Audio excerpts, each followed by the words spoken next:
So create collection is done, right? Create collection is done. Yes. Update collection also done, right? Update single collection. Yes. Just yeah. Update collection also done. So did I explain this parameterization? Yeah. Parameterizing the. Yep. Yes. Yeah. So parameterizing the, so this thing, we have one more post. Okay, environment 16. Okay, fine. Yeah. So I want to show you one more concept. If 400 bad requests, how to get.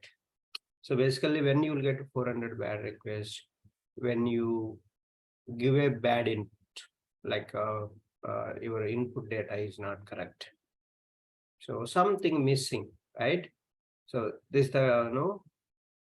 this something is, say, brackets are missing here. Yes. So this is the problem. This is, if you give a bad input, and you will get a 400 bad requests. That I'm replicating other scenario also. Okay. Okay.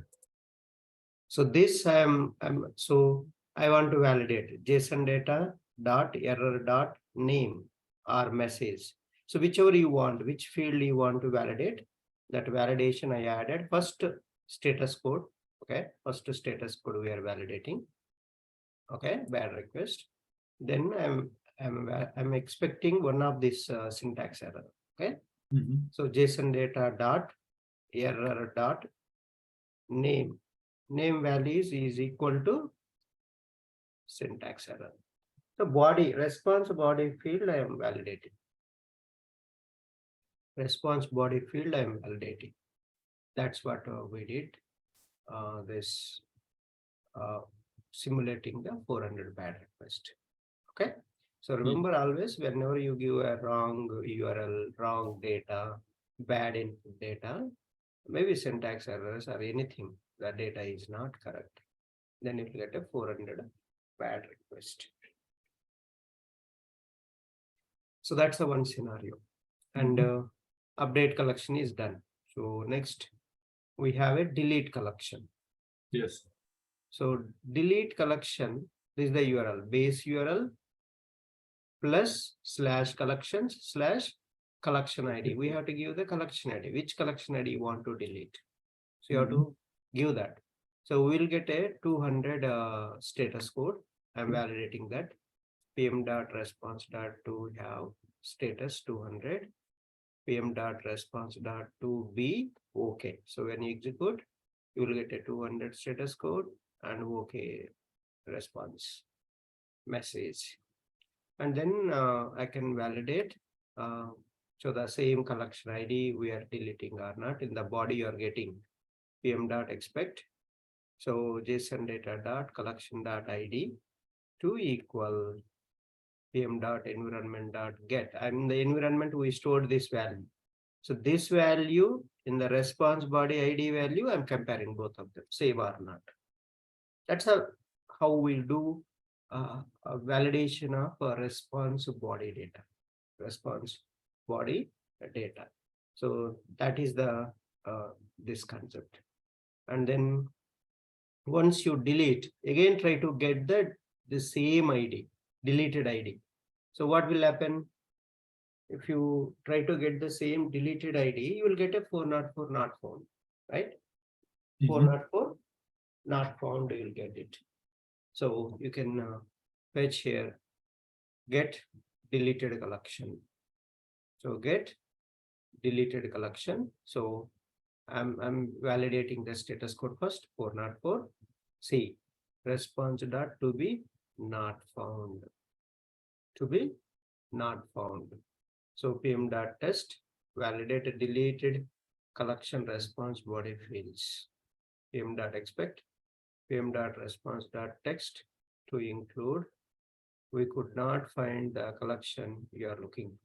So there is a body response that we are checking that.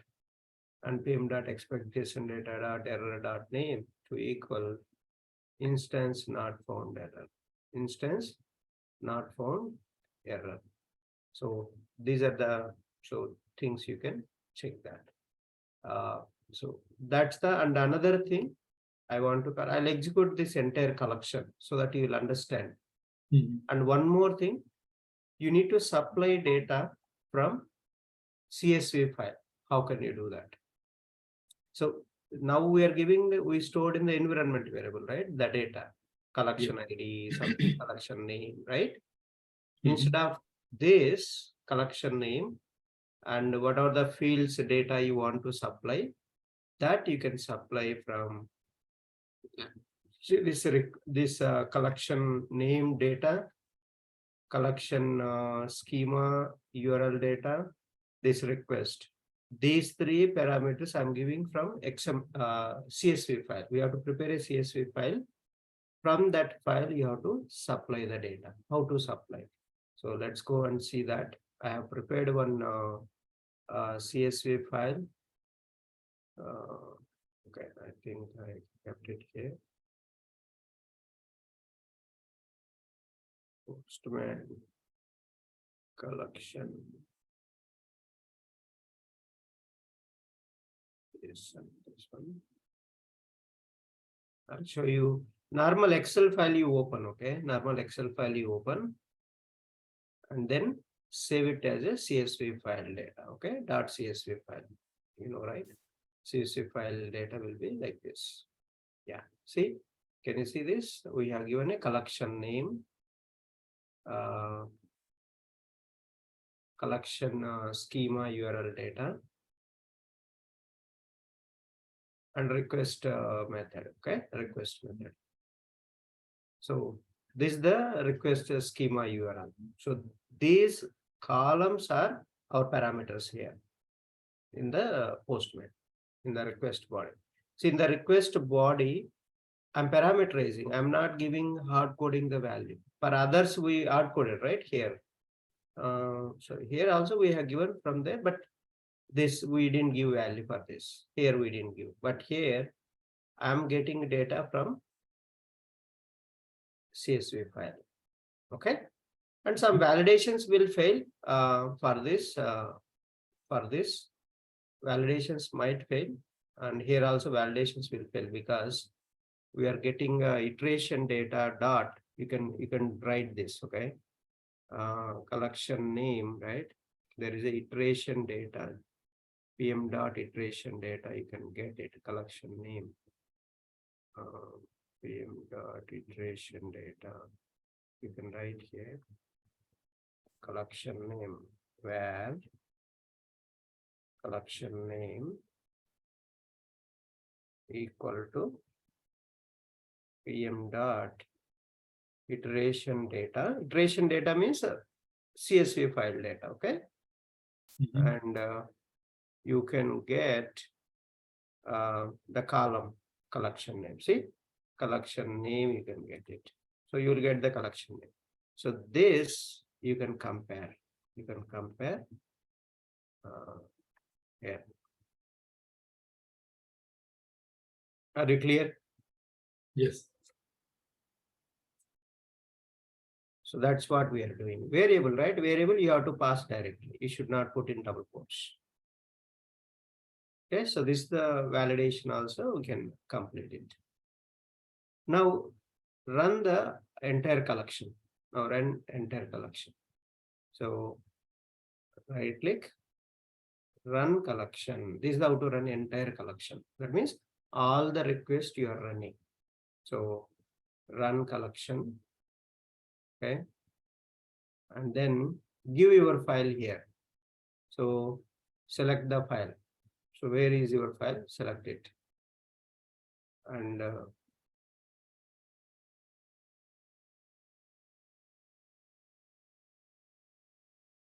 this is the one, right? This is the file.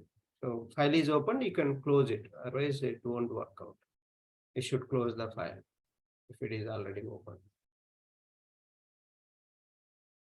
Okay, I closed the file. I closed the file. Then see, Three rows are there. That's why 3 iterations it is showing. How many rows are there in the CSV file? That many iterations. That means that many times the your collection will run. So 3 iterations. So that means this entire will execute 3 times. This Three coming times. from the CSV file, correct? Iterations. Number of iterations. Iterations means the number of rows. Yeah, in the Excel file, right? Right. In the Excel file. That CSV file. That is a CSV format we saved it. You can see here. Preview if you want, you can see the preview here. Right, your collection name data. This is the column name you have to give exactly. See, we are given column name wrong in the validation. You won't get properly. You have to be very careful this one. So I'll cancel. I'll do assertions properly. Collection name data. So instead of a collection, I have given collection name data. That is exactly how to do. This is from CSV file. You're getting and storing, validating. Now you run the entire collection. So save it, okay? Control S and run it. So the file is added and run the collection. Yeah, so there are failures. We'll see what are the failures, okay? Why they are failing. 4 are failed. We have to see why they are failing. 5, 6. Yeah, done. So the failures we have to go here. See, passed, failed. You can see number of iterations, 3 iterations, duration, all tests, 54 tests are there. But out of 54, 48 passed, 6 failed. So this see this assertion is failing. Undefined, the value we are not getting. That's the one only it failed. Create collection, data collection 1, but create collection API. Okay, I think I got the problem. Okay, so get single collection is failing. Why? Okay, the validation. It is giving this one. All these assertions. Okay, we have to be very careful. Iteration 1, iteration 2, all these validations are failing because every iteration they see these 2 calls only failing because of assertion.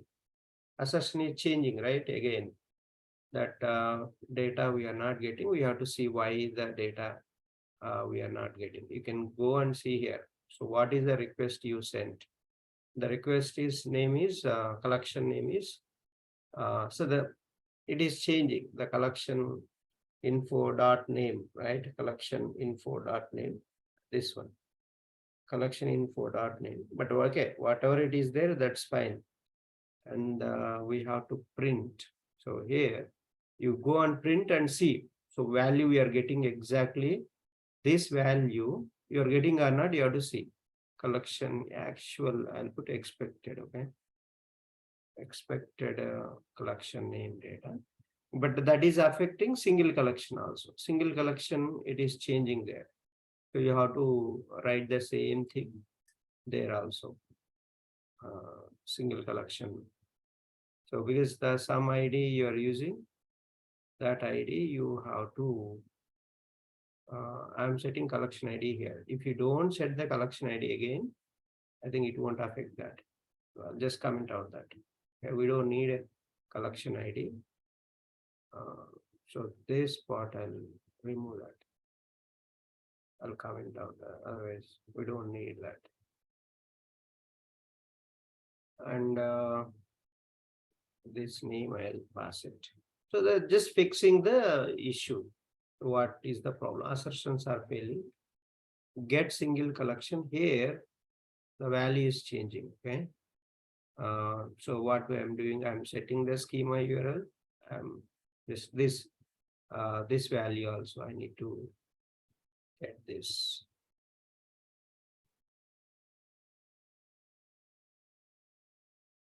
This I need to get from Excel sheet. This value.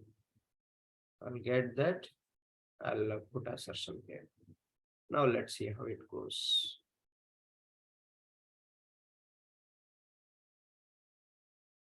So expected value, we need to give it. Both are not matching.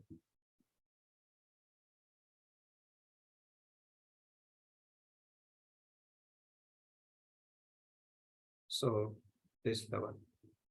I want to print this also before console dot log, but we are getting or not, we can check debug. Single collection name is, so give this collection name, expected collection. Whether we are getting or not, we will come to know.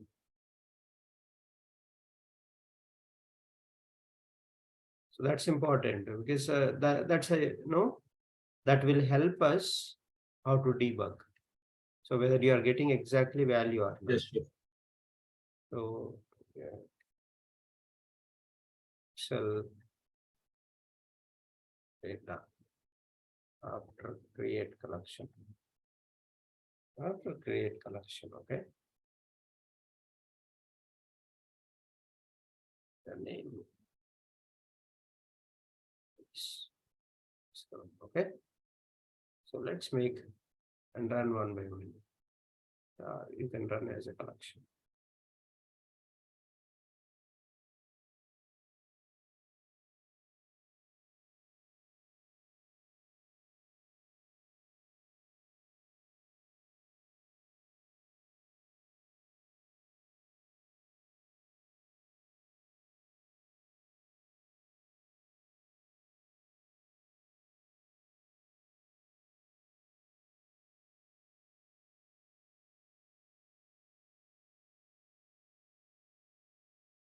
Still failing, we have to see that, okay.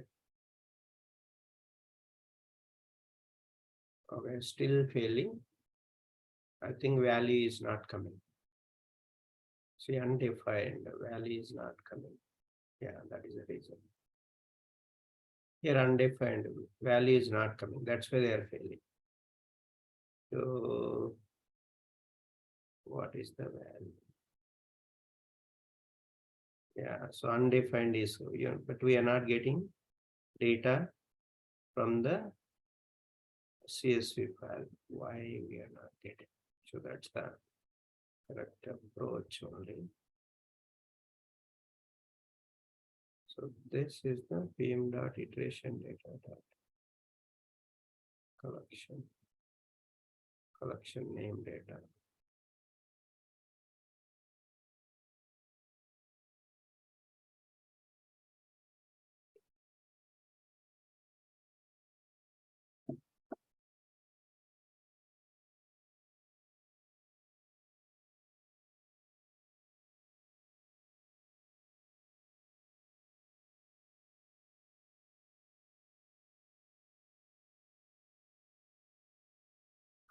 Okay, so that's okay. So okay, I'll look into this why we are not getting. Okay, I'll tell you that the reason for that. Okay, so this is the procedure how you can see these are all passed.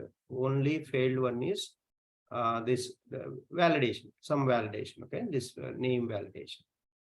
But remaining everything is working fine. So, but I have covered here for you. This is the main thing you have to understand. How to supply data from CSV file. Okay, this is important. So what we did, whatever the parameters you have here, you want to give a data in the request body, that should go to CSV file. Every field is a column name. Which field data you want to give, that's a column name. That column name is your parameter here. Okay. Okay. Any questions here? No. Can you share this collection or no? Our collection? Is it I can possible? share to you. You can import. I'll show you that also. So I can share this collection Mhm. So now itself to you can import and you can run also. Okay. Okay. Okay. So I need to see whenever you are getting a collection from anybody, your colleagues or anybody, what you need to ask is, okay, collection name, Mhm. environment variables, any data is there, data file, 3. Okay. Okay. All 3 you need. Yeah. So I'll share all 3 to you now in the itself, and you run it. So how to import, I'll show you that. Okay, you know, right, how to import from here. Collection you can import, environment variables you have to select environment variables, then import. I'll guide you. Okay. Mhm. You don't need to write all these things. Okay, already there. Okay, somebody developed your team member. Yeah. How you will so use and import in your Postman workspace. So this is the get export and export it. Okay.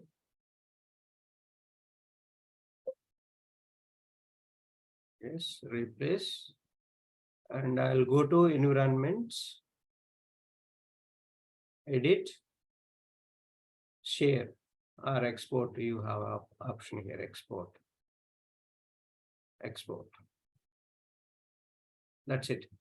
Now I'll share them. How to so import into your Postman. I'll show you that. Screenshot, right?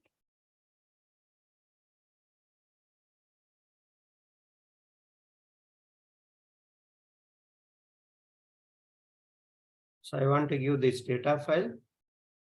I want to give this Postman collection and this environment.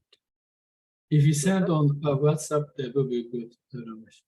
Sometimes I forget once the session ends on the Zoom chat. Now itself you do this, Josh. Mhm. Okay. I'll guide you. I'll guide you how to import environment variables, how to import collection, how to add a data file. I'll so share your screen. I'll guide you. Okay. Now let's do that. Let's do it now. Okay. Just download. Yeah, I downloaded. Yeah, I downloaded my documents. Let me share my screen. You share your screen. I'll help you how to run them. Also, how to add to the workspace of. Okay, allow me to share the screen. Yeah, just a minute. Okay, go ahead. Shipra, if you want, you can also try them. Okay. Okay, is my screen visible? Mm. You see. Yes. Now you go to, okay, you selected the left side collection, then import it. Yeah. Import. Collection import. Yes. Import. And go to the location where you stored them. Okay. Files. That's a Okay. JSON file, right? That's why you have to do files. Okay. Documents, it is here. Create collection. First you import the collection. Collection, okay. So collection, that's I see 1 minute. So there is a name difference, okay? So collection and second one, there is environment. Can you see? That's how you can differentiate. There only. Collection. Environment. That means second one is environment variable. Yes. First one is a collection. So collection import first. Okay, open. See, that is imported. See, April 17 it came. Yeah, yes, sir. And then select no, not here. Select the environments on the left side, collections below. No, not here. Just go up a little bit left side. Extreme left side, you have a collections, environments, right? Environments, not here. Left side, not there. Okay. Left side. Oh, Yeah, that is the one. Okay. Yeah, this is the one. So now import. If you are importing environments, you have to select the environments.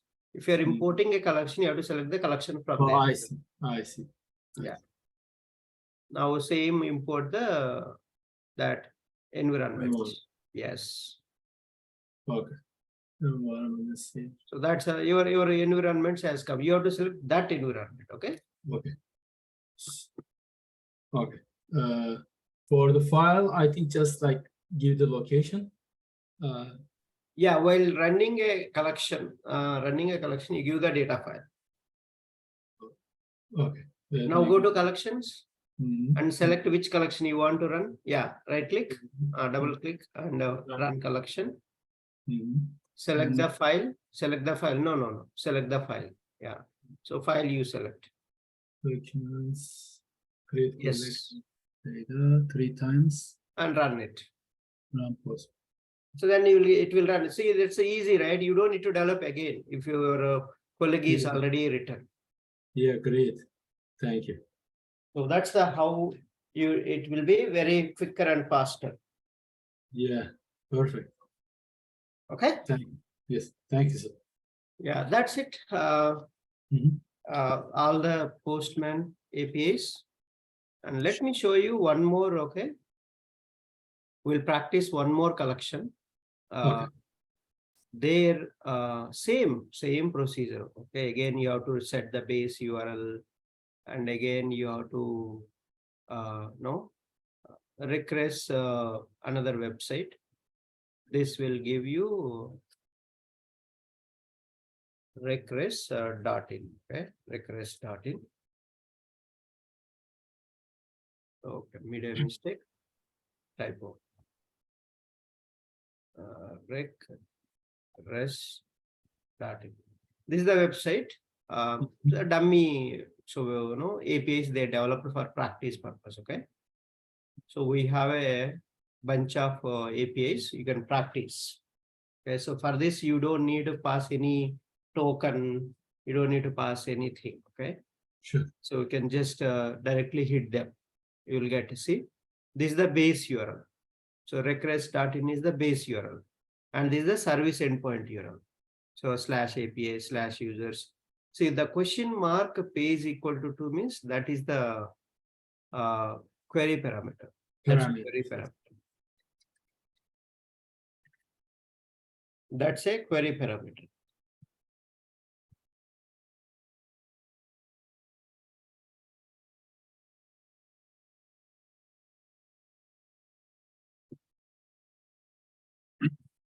So the query parameter is this one /API/users question mark page equal to 2. When so this will list out all the users in this page 2. Okay, that will list out.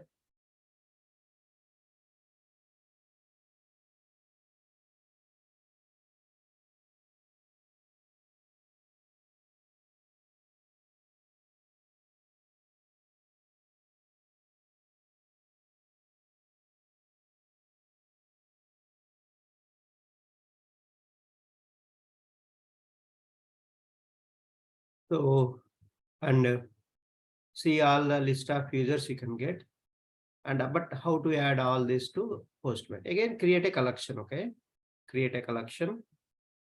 So I created a collection here. You can see request collection April 18, 2023. So first create a collection, then add one by one collection.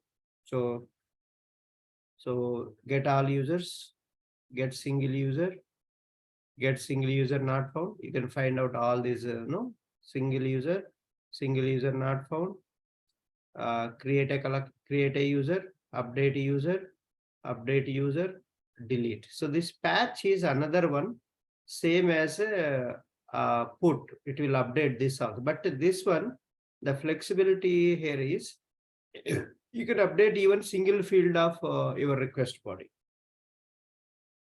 And the put method is you can update entire request body you have to give. Yes. And also if that is not there, it will create, but this won't create. Okay, that's the difference between put and patch. So you can try that also, and we are trying here update with patch also. See, I have added all the bunch of first one. Let's see. So here, see base URL I have added. So the base URL, if you want, you go see. If I mouse over on the base URL, what you are getting? Postman one, right? But we are practicing which one? Request. That's why environment you selected here, Postman. Now you have to choose the right environment variable. Please keep that point in mind. Okay, I have to select regress environment April 18, this one. This is the environment variable that I select. Now see, now I get a proper base URL. Clear, sir? Yes, sir. Yes. Yeah, environment you have to choose properly for that one only. You see, now if you run, I'll clear. I'll run it now. So again, I did a validation, some validations here. So again, status code and okay, and also some values. So PM dot expect JSON data dot total. So all the body fields. So when you execute this total, right? This total, I'm validating 2 equal 12. PM dot expect JSON data total pages to 2. And this one PM dot environment dot set data ID. So see JSON data dot data of 0. Of 0 means first object dot ID, email, first name, last name, all I am validating. So I'm just, setting in the environment variable, these things. See, this is how to set in the environment variable value. And this environment name I'm giving. What is the name for this? Data ID. So data email. Data. So data 1 F name, data 1 L name. So data email, data 1 email. Just a differentiation purpose, I have given the data 1 means this one. First, this data array, first element. Data array, first element.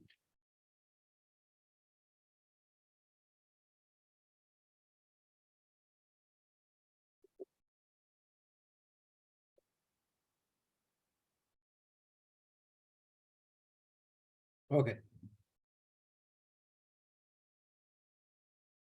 Now,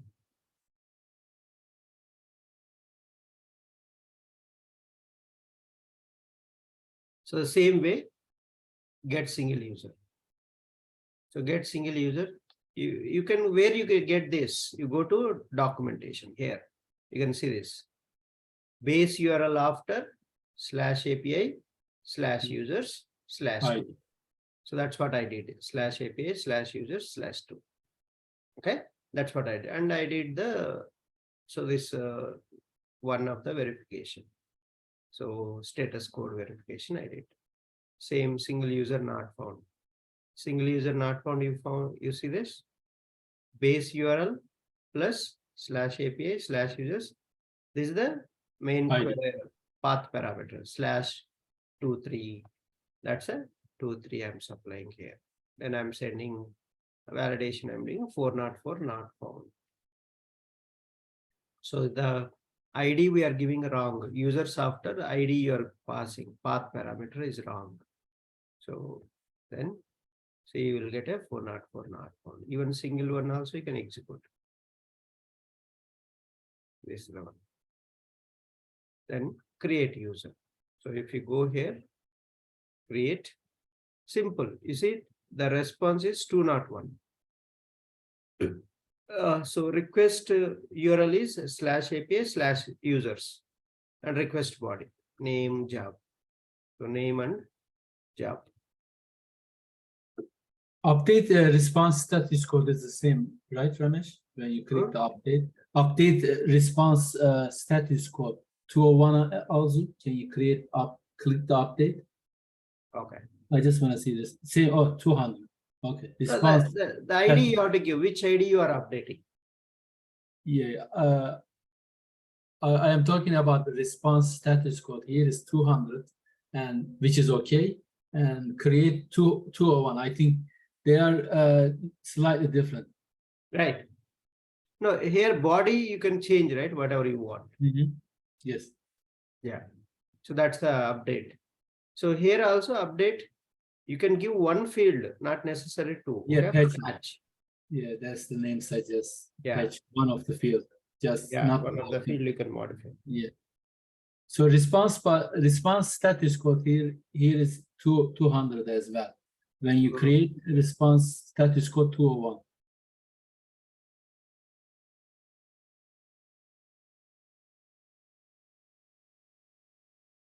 Okay, go ahead, sir. Yeah. So next,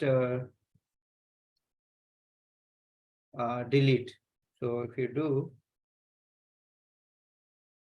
so the delete user, you will get a 204 no content. So that's the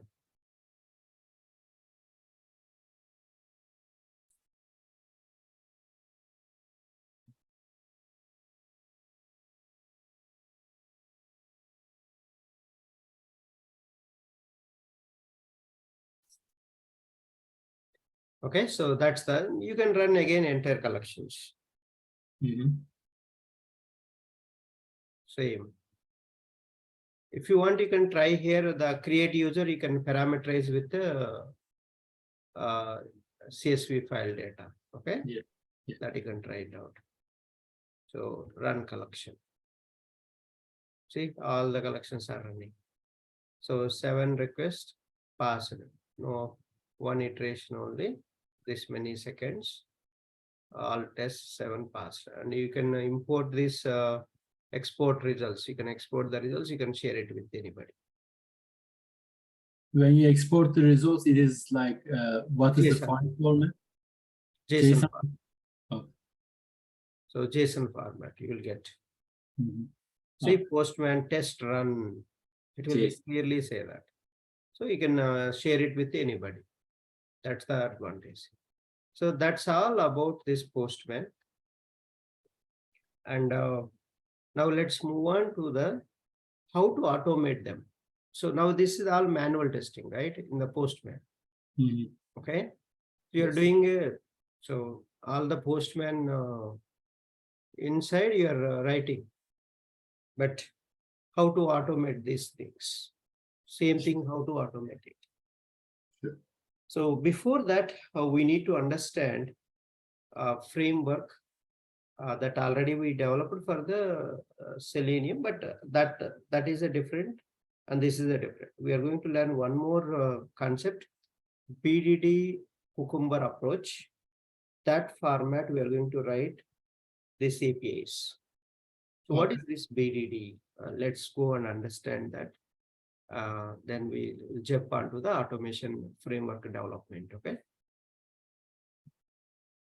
So you can find here in our blog all the so BDD Cucumber approach.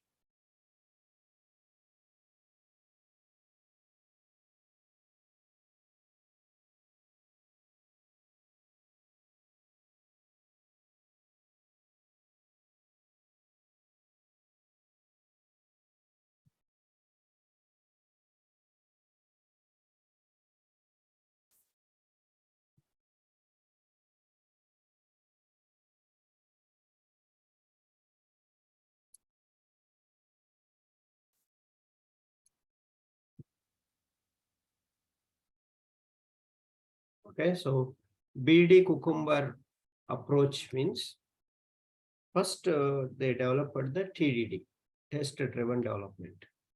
So in this test-driven development, first no, they will create that automation test cases and execute them before development completes, before development of the application, the automation test cases will be ready. Then they will run that. Once when you run the test case fails, then the development will start fixing them to pass the test cases. So pass the test cases means maybe that's a valid test cases, the flow. So when you run, it's failing because the code is not proper. Code is not proper.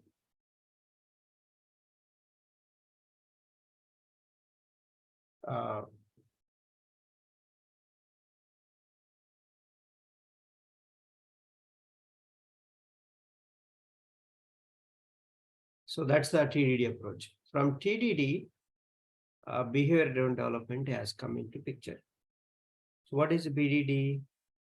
BDD is mainly focused on the which items you want to deliver or which items you want to prioritize for the delivery, for the release. And that's the BDD approach. And also, it reduces the gap between technical and non-technical people. What you are automating, you can easily understand by all the people. That means you can write the plain English business statements of your test scenarios in the BDD approach, so that they can see which items you are doing that, which items you are going to do that. That's the advantage here. So basically, you will write all your test steps plain English in the Gherkin format. The Gherkin format is basically given, when, then format. Given, when, then format. And you have to specify what feature you are automating, what is the scenarios in that feature. Every scenario is going to have given, when, then format. So that format we are going to try them. So let's see how we can see that given, when, then format is what, right? So let's understand.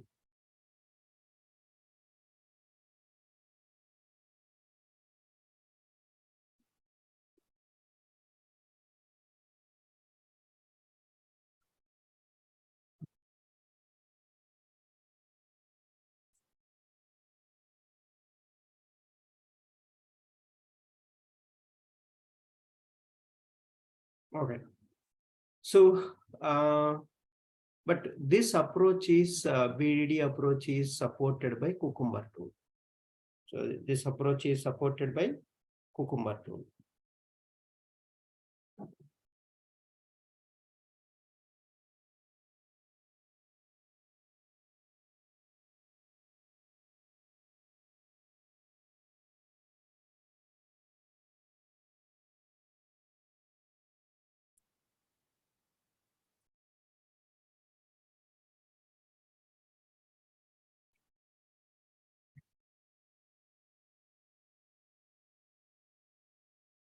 So there are many tools that support the BDD approach, but why Cucumber is written first in Ruby, then they added the support of other programming language also. And also it's an open source tool which supports the BDD Cucumber approach. And basically this will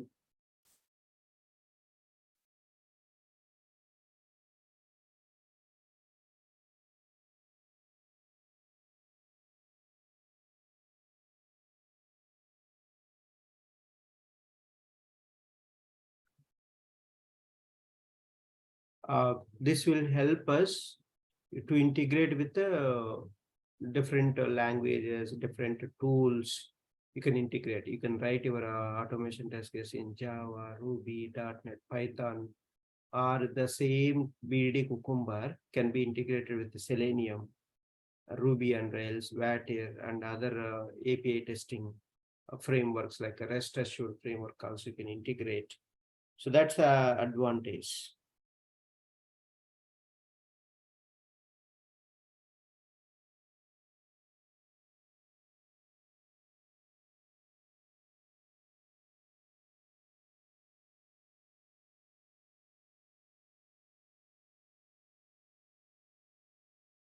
Okay.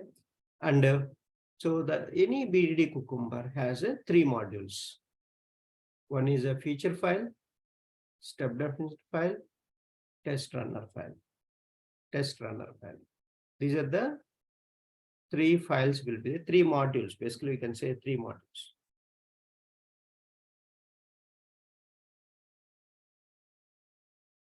And what is the first one? The feature files. Any feature you are automating, first you have to create a dot feature file. The feature name dot feature.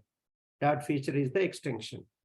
So that dot feature file inside you have to write feature What is your feature name? Describe it. Scenario, okay? In this feature, what are the scenarios you are automating? The scenario you describe in the plain English. Given, when, and then. So this given is the precondition steps, okay? What is the precondition for your test case? That precondition you have to tell that. When means, okay, the precondition is given, then you perform the actions. What action you want to perform? That action you write it here. Then, and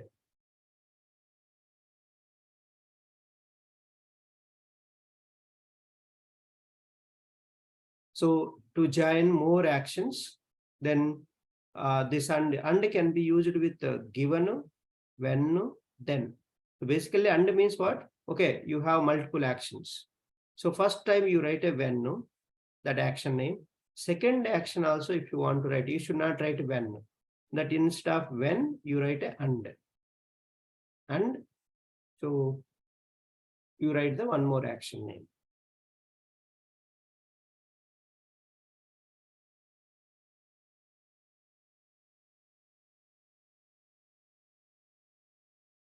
Right? That's the feature file. So any questions here, Josh? No, thank you. Good? Good.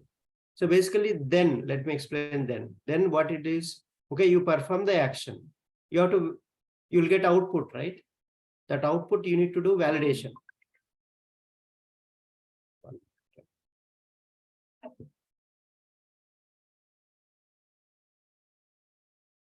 Okay. So now you got right. Given means what you need to do, your preconditional steps. When means your action steps. And is and can be used wherever you have more conditions or more actions, more validations. If you want to do, you will use and in all the places. Okay. And then is mainly for verification purpose. Verifications purpose, we'll use this then. Clear? Yes. Now, step definitions. So step definition means each scenario, whatever you have written here, that must be implemented in the step definition Java class file. So you will create a one Java class file with this feature, with this feature name. Okay. That feature, you how many scenarios are there? All the scenarios you implement in this class. So if every Gherkin keyword is given, when, then should add here. The step name exactly should match in the step definition file. If it is not matching with your feature file, you will get a undefined step exception you will get. That means you are missing to implement that step. That's the main concept, okay? So you have to implement properly that one. Clear? I'll show you, don't worry, okay?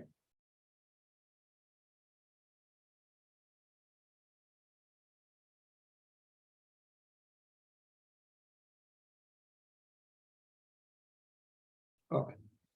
So now, see the Java file, each step name will be the plain Java method name. The step name is your Java method name. The Java method inside, you can write a Selenium code if it is a Selenium BDD one. If it is a API, you will write a API code you will write. Okay, based on the which framework you are developing, UI framework, API framework. Based on that, you develop the code in the step definition.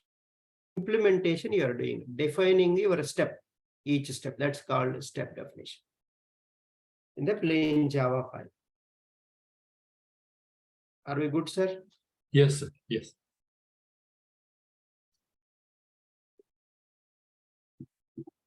So this Gherkin is a keyword for cucumber? Yeah, Gherkin is these keywords: feature, scenario, given, when, and then, These are called Gherkin keywords. Mhm. All these keywords are called Gherkin keywords. Okay. Now, so you need to write this in the format. I'll show you the format, and also you can generate the format very easily with some plugins are there for Chrome. Okay. You don't need to struggle. The format very easily you can generate a Gherkin code, we call that. The Gherkin code format you can generate. So this step, each step you have to write a code here, right? That the structure, the skeleton you can generate with some tools. I'll show you the tools and you can install that tool in the Chrome browser. Okay. Okay. So next, TestRunner file. So that's the last module. Once you have written the feature file, first step is the feature file. This is the entry point for your BDD Cucumber. Without a feature file, you should not go for step definition. First, this must be developed first. Basically, your manual test steps you are going to write here, sir. What you are doing. Then, step definition. You are going to write a step definition. That step definition is you are defining this step, this step, this step, this step. So you are writing a code, how that step has to be executed, and you are writing here in the step definition file. Then you mention the feature files, you mention the step definition files, how you want your report, how you want your right, which feature file you want to run. You can control everything in this TestRunner file. This is a kind of settings file, basically configuration file. You can say configurations. So all these Cucumber options we have a features, glue, plugin, dry run, monochrome, and you have a tags. So the different Cucumber options we have. I'll show you that Cucumber options. What are all Cucumber options? Okay. So this is the skeleton of BDD. It's for UI and Selenium, UI Selenium plus API also same structure will follow. Okay, sir. Okay. So now feature file. So the feature file is a file with a .feature extension, which describes the feature to test in an easily readable descriptive language. And you will define your plain steps scenarios in the plain English. This is the entry point to the Cucumber test cases. And Gherkin language means this is the one. Gherkin language, this is the one. Feature, and describe what feature you are testing. Scenario, describe the scenario. Given, sets the preconditions. When, describe the action to be performed. And defines additional conditions of the test. Then states the post condition. You can say that it is expected result of the test. Okay. And that's how you will write. Example, one example is this one. Scenario, a feature is search in google.com website. This is the I have given for the Selenium, but you can write for the API also. API, I'll show you the framework design. Okay. Scenario, navigate to Google website and perform search. Given, I have browser window open. So plain English, sir. You can, anybody can read and understand. When I navigate to google.com and search for a Cucumber, then I should see Cucumber results page. So this is like this plain English you will write so that anybody can understand what you are doing, right? By reading these steps. That's the format you're going to write. So you observe here, feature F capital and colon you have to give, then you give the description. Scenario S capital, colon. Given G capital, but there is no colon, one space. Then your step name you write. When W capital, no colon, and your step name. And so this one, search for Cucumber. Then I should see cucumber result space. So these are the, so how you will write your feature file. So next is step definitions. Step definition means it's a small piece of code with a pattern attached to it. In other words, you can say step definition is a Java method in a class with an annotation above it. Like this is the annotation. See, this one you have seen here, right? Given this one. Annotation. Yes. So the same you are writing, but you are writing you are mapping which step you are defining, that at the rate given brackets inside exact step name you have to write. Beginning you have to write a caret symbol, end you have to write a dollar symbol. That means end of this step. This will represent caret symbol, beginning of this step. Then step name is your Java method name, public void the Java method name. You will write in this format. So every word will join with underscore. Then you develop the code here in the word. Like this, every step one pattern and then method. So $sign and Or the ends with. they are mandatory, right? Yeah, Start. mandatory. These are all, both are mandatory. Okay. So all this skeleton, I will help you to generate with a tool. Okay, it's easy for you. Okay. So that you don't need to struggle. Okay. Okay. Yeah.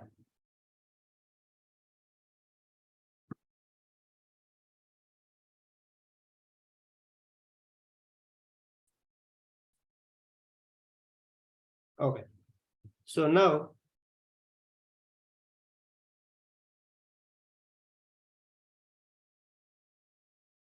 let's go and see next. This is how you will write. So each step you defined in the feature file, that should come here as it is. Even typo, uppercase, lowercase typos are there, then your Cucumber doesn't recognize. You have to be very careful there.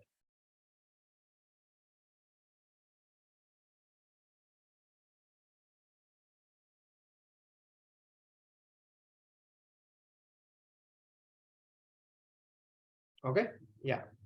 Next, after this feature file, step definition file, then we have a TestRunner file. So we are going to use a Cucumber uses a JUnit framework or TestNG framework. So let me use a JUnit framework here. Okay.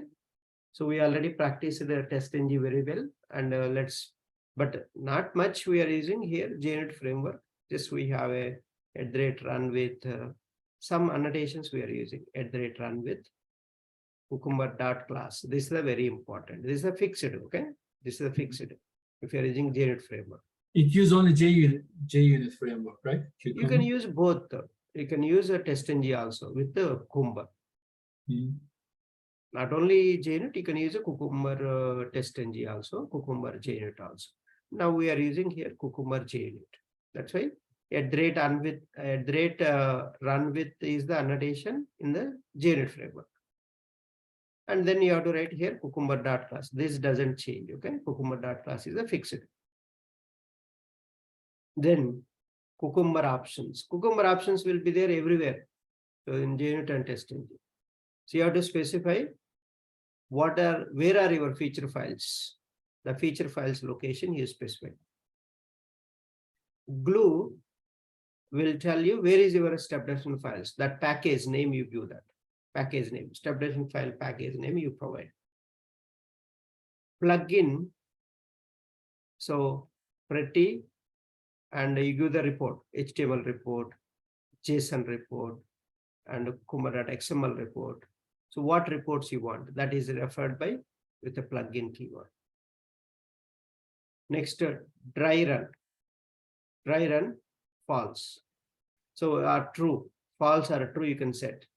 So if you set false, it won't checkpoint. What is the checkpoint? It will check the mapping between feature and step definition is proper or not. Whether it is proper or not, you can check it. So this is not there now, so you can ignore this.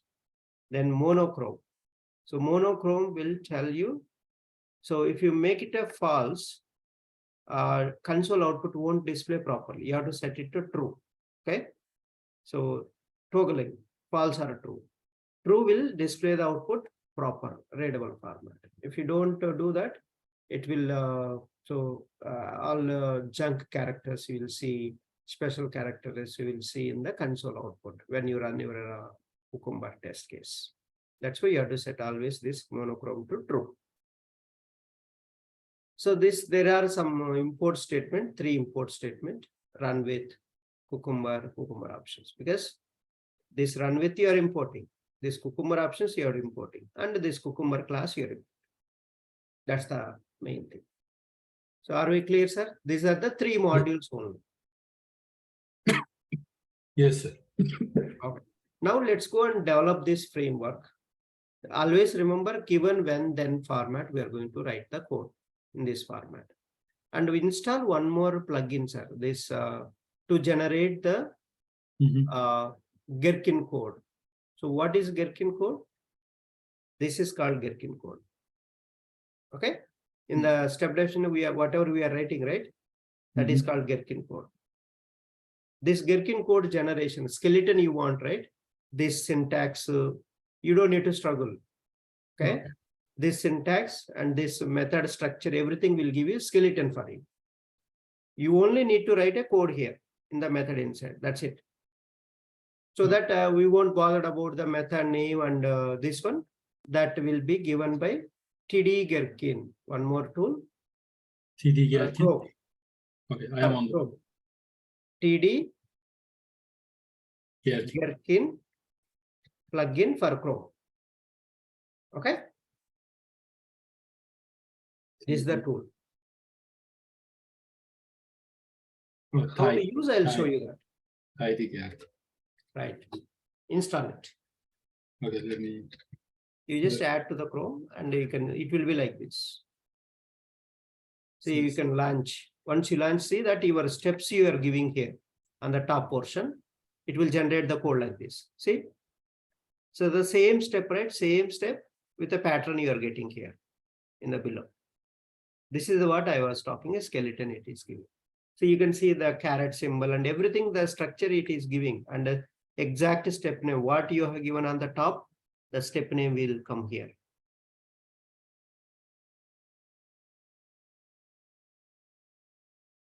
Okay. TD Gherkin. Got it? Yes, sir. That's it. That's a similar, and but make sure and you should not write in the anywhere. This and belongs to which one? Then. So you write instead of and, you write a then here also. While pasting this in the step definition file, you paste there. That's it. Okay. Okay. So now let's go and see. So this how to develop the framework. Okay. So what we need again. So you need for framework. Okay. So this request, first you have to give this URL, right? This base URL you have to give. So then what do you need to provide? You have to give this request URL, right? Yes. So then you have to give headers. So in the Postman, what we did, we have given headers also. So this accept the content type, right? Yes. So these are the preconditions, right? All these preconditions you have to set. So in the given section, that is step definition time, I'll show you that. First, let's develop the framework. So let's go to this one. I'll show you this and I'll so help you to push this code to your GitHub so that it will be very helpful for you for whenever you want practice. Okay. This is the code we have already developed. Okay. So first, let's understand this is the structure. So the structure, you want me to create a structure or so you want me to explain this one? If you go over one more time, that would be great. So you want me to create a complete structure, okay? Yeah, let's go and create a, I'll create with your, so first you create a, so new project. Maven project. You select a Maven project. Next, create a simple project. Next, so you just give choose RestAssured BDD style.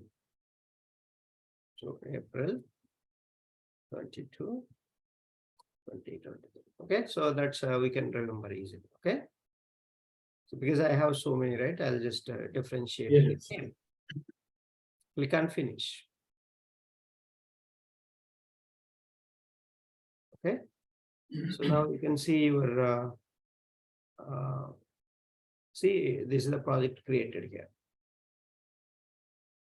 So this is the skeleton is created. SRC main Java, SRC main resources, SRC test Java, SRC test resources, pom.xml. For us, pom.xml is the crucial. Pom.xml is the crucial one. So click on pom.xml first. So we need to add all the, so what are the dependencies we need? So we need a dependencies. So we need a RestAssured dependencies. We need Cucumber dependencies. Yeah. We need a reporting related. So these are all the dependencies we need. If you want, how many dependencies we need, you add all of them under this section, version after. So we already have that. You can go here. I'll give you my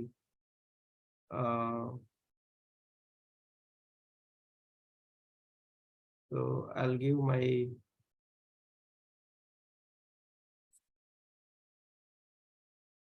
even you can go here and first add the so here we have everything very clearly I have created. So this is the one scenario outline and scenario difference they will ask in the interview. Okay, see this Maven BDD Cucumber install JDK, this all we have already. And now see step 2, create Cucumber Maven. These are all things you have to add. For this is for Selenium, but this one you can add as it is, all these dependencies. So this Jupyter, but if you're not using Selenium, this you can ignore this one, okay? These two. But in place of this, you have to add a, so that RestAssured you have to add. If it is a Selenium things. If it is not Selenium, you add a RestAssured part. But remaining all these things are mandatory. For a Selenium or for API, these are common. 3 to 8, all are common. Okay, sir. Then just copy this part, sir. This part you copy. So what is that part? Let me show you that. See that this all I created. This is Selenium purpose. You can use for Selenium purpose also. But a RestAssured, I want to go RestAssured format. Let me go to RestAssured. So on the top, we have a RestAssured, right? You can see API testing, RestAssured. Yes. Click that. Click on that. So there I have provided the feature file name, what you need to provide, everything I have provided very clearly here.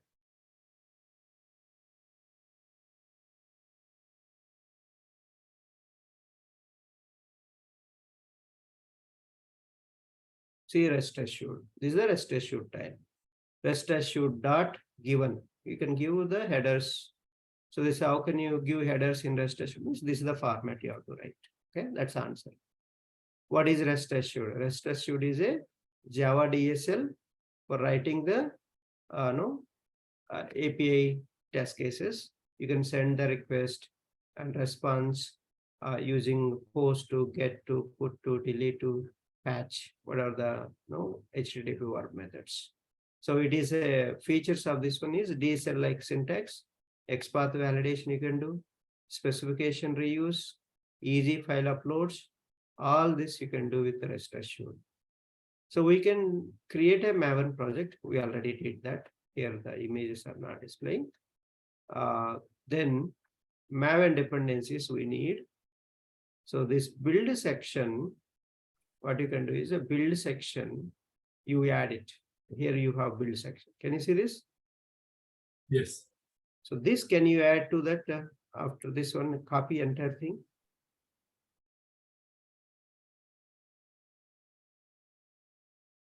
This build section, you can add build section to form.xml. Copy and add to that one.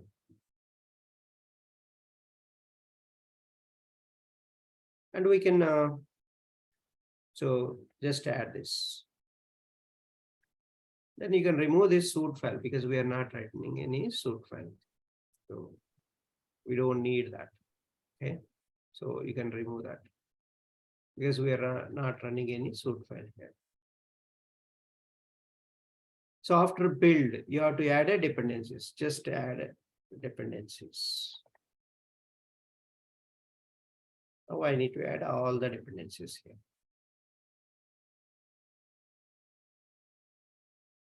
So GitHub URL I'll give, sir. From there you can copy everything. Otherwise, I'll just share this file to you guys. Okay. This one. April. This one only will take. Okay. The latest one.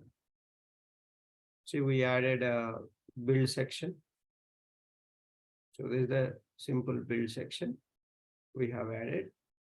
And then all the dependencies, these are the dependencies. RestAssured dependency, first one. Even RestAssured group, we have a JSON path artifact. And this is for test purpose. Scope is test. That means the testing purpose you are using this dependency. Schema validation, JSON schema validator. RestAssured XML path validator. JUnit Jupyter. And then we have a Hamcrest for any matchers purpose you need Hamcrest. So Hamcrest alu, Java Hamcrest, these two. And JSON purpose we're using this JSON like Cucumber. I told you Cucumber-Java, Cucumber-JUnit, Cucumber-core. These three are very important Cucumber related. So if you want to write in the Gherkin format and a Cucumber reporting, Jackson database. So these are the things you need to add it. Let me push. I think I have pushed this code already. If not, in the GitHub, I'll push this code.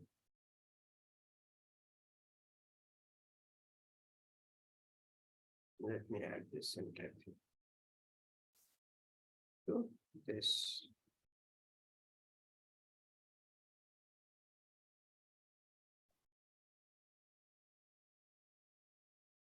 That's it. So now we are good. All the dependencies are ready. So let me show you in our GitHub URL. Okay. So just log into GitHub.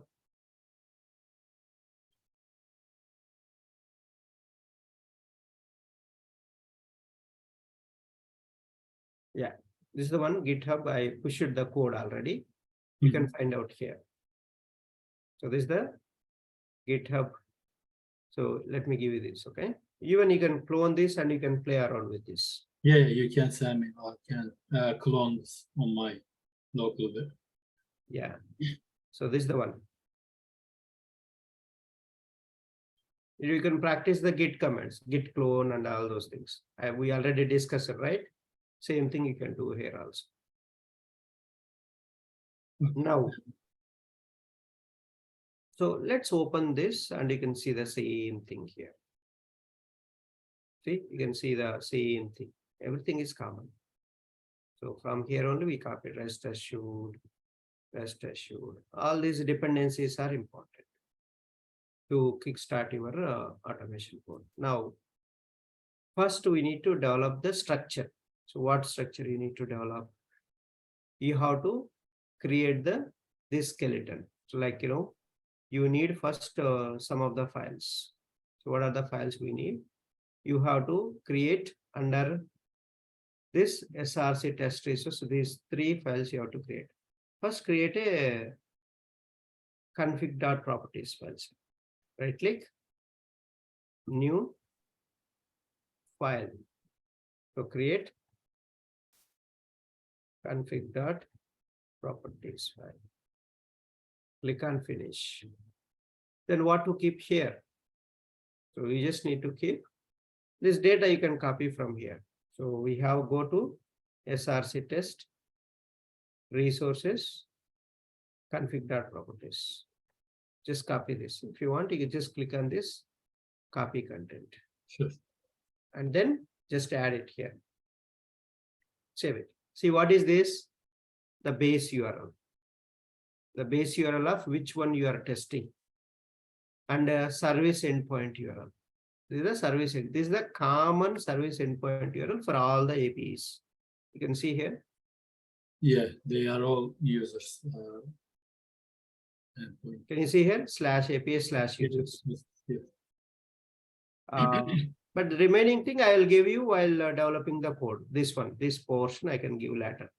Single user, see, /API/user. That common thing I am storing in the that config.properties /API/users. Even create user also same /API/users. Update also /API/users. This also. Delete also same. So that's the all these common things I'm keeping in this config.properties file. And the second one, cucumber.properties. Let's go there and create same skeleton you create. Just go one step back. What is the second file? Copy this second file, sir. Copy this second file and create the same. How to create a file? Right click on the src test resources. New file. Just give this. Just give the file name as it is. You don't need to change these things. These are fixed code also. So go inside, copy this, and go and paste it. That's it. And same. Next, these are the for publishing purpose, your reports. Other than that, nothing. Just so again create the same file, one more file under that same package folder structure. src test resources. Sorry, it's not class, right? It's a file. New file. Just give the file.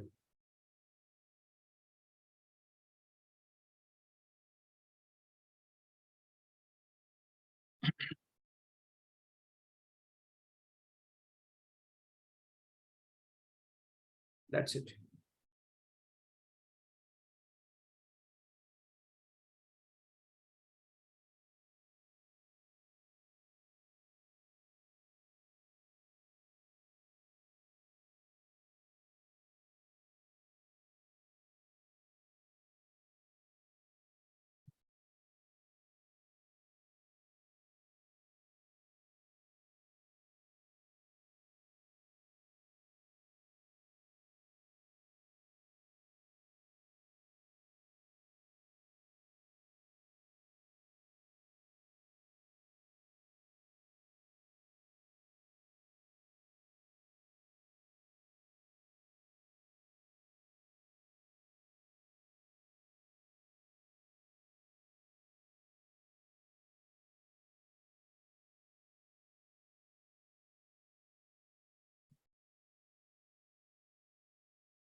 Okay. So now this src test resources are done. Okay, src test resources are done. Now we need to develop structure. This structure. What is the structure? Features folder, stepdefinition package, TestRunner package, utils package you have to create. So let's create on those package structure. So you have here also, you can see that go to SRC, Java. See, you can see this structure. First one is a folder, features. Just create the features folder. SRC test Java. You select SRC test Java folder, right click, new folder. Just create a folder. Click on finish. Then right click, new package, all packages you create. So what are the packages? Step_def one package. Skeleton I'm creating, project skeleton we are creating. Next SRC test Java package. What is the next package? Runner file.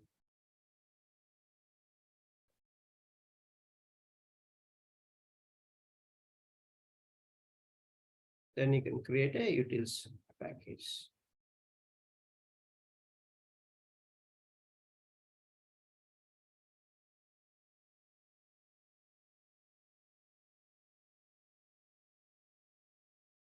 Okay, these are the skeleton. Mhm. Now let's add the utils. There is a fixed code, okay, test base. You can create the test base class. So you can go here, you can find that class. So this is the test base class. Just create this class name. Here we are not doing much. We are just reading the data from properties file. How to read the data? So that is covered in Java. So again, we are going to use that Java methods here. If you want, I'll explain one more time. So copy this file. So this is the ready-made code, and you don't need to struggle also. See this. This method will read the properties file, this properties file data. What are the properties file we have right here? You need to read this key and value, right? If you give the key, that method will read this value for you. If you give this key, it will read this value for you. That's what I have written here. So first you are creating properties class object. Then you are specifying which file, where is that file? That file is in the SRC test resources. So you see, this is the system.get property user.dir will give you this path. Then SRC test resources, then config.properties file. Config.properties file. Then file input stream fs equal to new file input stream. Prop.load. So loading all the properties and get the given key value by this method. That's what you don't need to repeat everything. That's why one reusable method we created. That will read for you. Okay, that's the utils package. Now let's go and know. Okay, you need to install one more plugin, sir, for showing the Cucumber icon for your feature files. You have to install that. So let's go and install in your Eclipse also. My Eclipse is so messed you up. have a problem, right? Yeah, during the week I remove it, but I didn't have a chance to reinstall it again. After the Jenkins, everything is, I struggle with everything, you know what I mean? So, and I also lost my workspace as well, my previous workspace. No, it will be there in your system, it will be there. Okay, can we diagnose after the course? Like, yeah, sure. But on that day we installed Eclipse, right?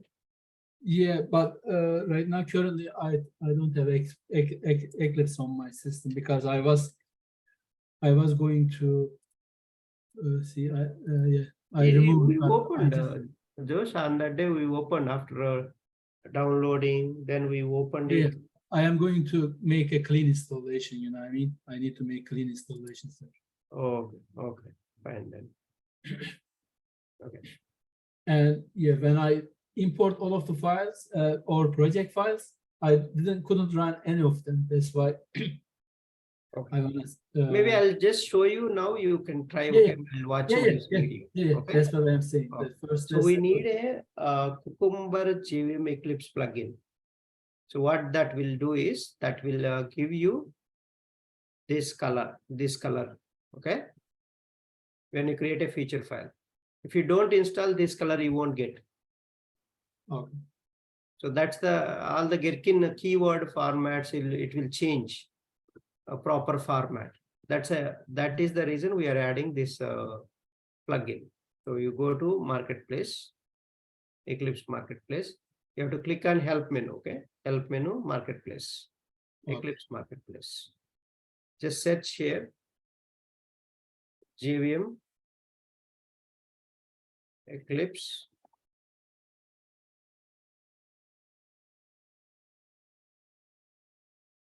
Cucumber plugin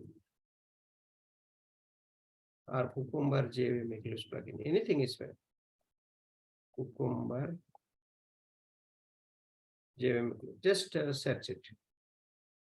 You will get the first one only. So this one, see,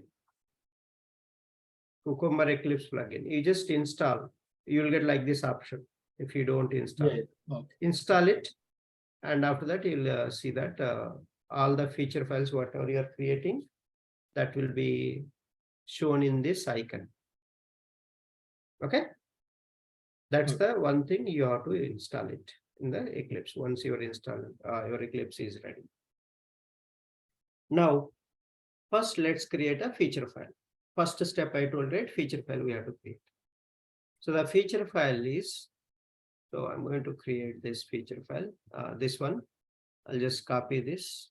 Even you have there in the GitHub also. Okay. Yeah. You just go back. Perfect.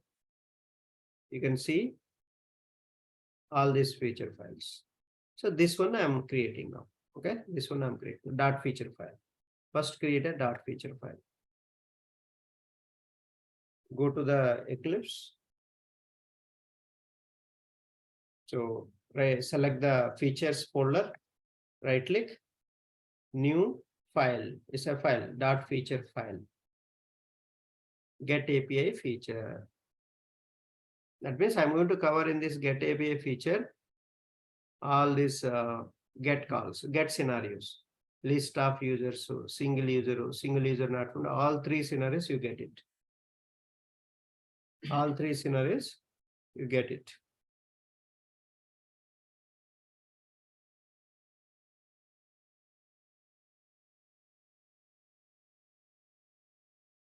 Okay, see that you will get like this predefined structure you will get.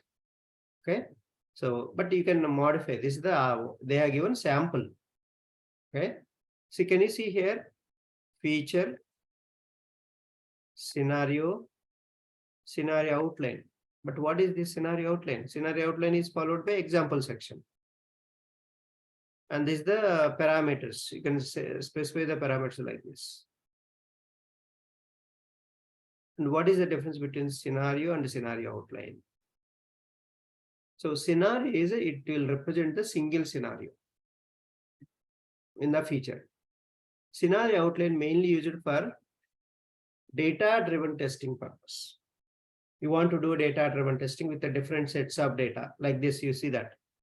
So one iteration, first it will take this row, right? That means name 1 will go here, value 5 will go here, status success. Next iteration, this data will go. Name 2 will go here, value 7 will go here, and fail is the, so this is the data-driven testing with the different sets of data. That's why you are parameterizing. Here, see, we didn't parameterize the data. So you can parameterize your no request. So body, and you can pass the parameterization, and you can supply different sets of data. You can pass in the example section. Scenario outline must be followed by example section. Scenario outline is must be followed by example section. Clear? Yes. So that's a difference between scenario and scenario outline, sir. In the BDD, this is the BDD structure. Why you will use scenario outline? For doing a data-driven testing purpose. So now we got it. Just go and copy paste this code, okay? So whatever the data is there, just copy this as it is. Control A, Control V. So we are writing our own scenarios. Say feature name, request get API feature. First scenario,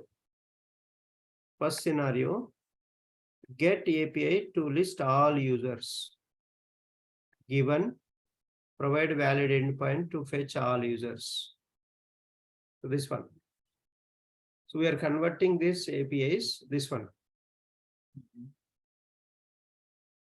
Given, I have given. So given, I'm writing provide valid endpoint to fetch all users. When send the request to the server. That means in the postman, after giving the method, the base URL, the headers, everything, then hit the send button. That is what this when key. Okay. Then, so after say hit the send button, what you will do? You will get the output, right? This output. Yes. So this I am validating with the then keyword. I validate the response status code 200. So that's what I'm doing here. 200 I'm validating. So we did a here test, right? That we are writing a step here. Then you will implement this in the Gherkin code. You give this code, Gherkin TD Gherkin.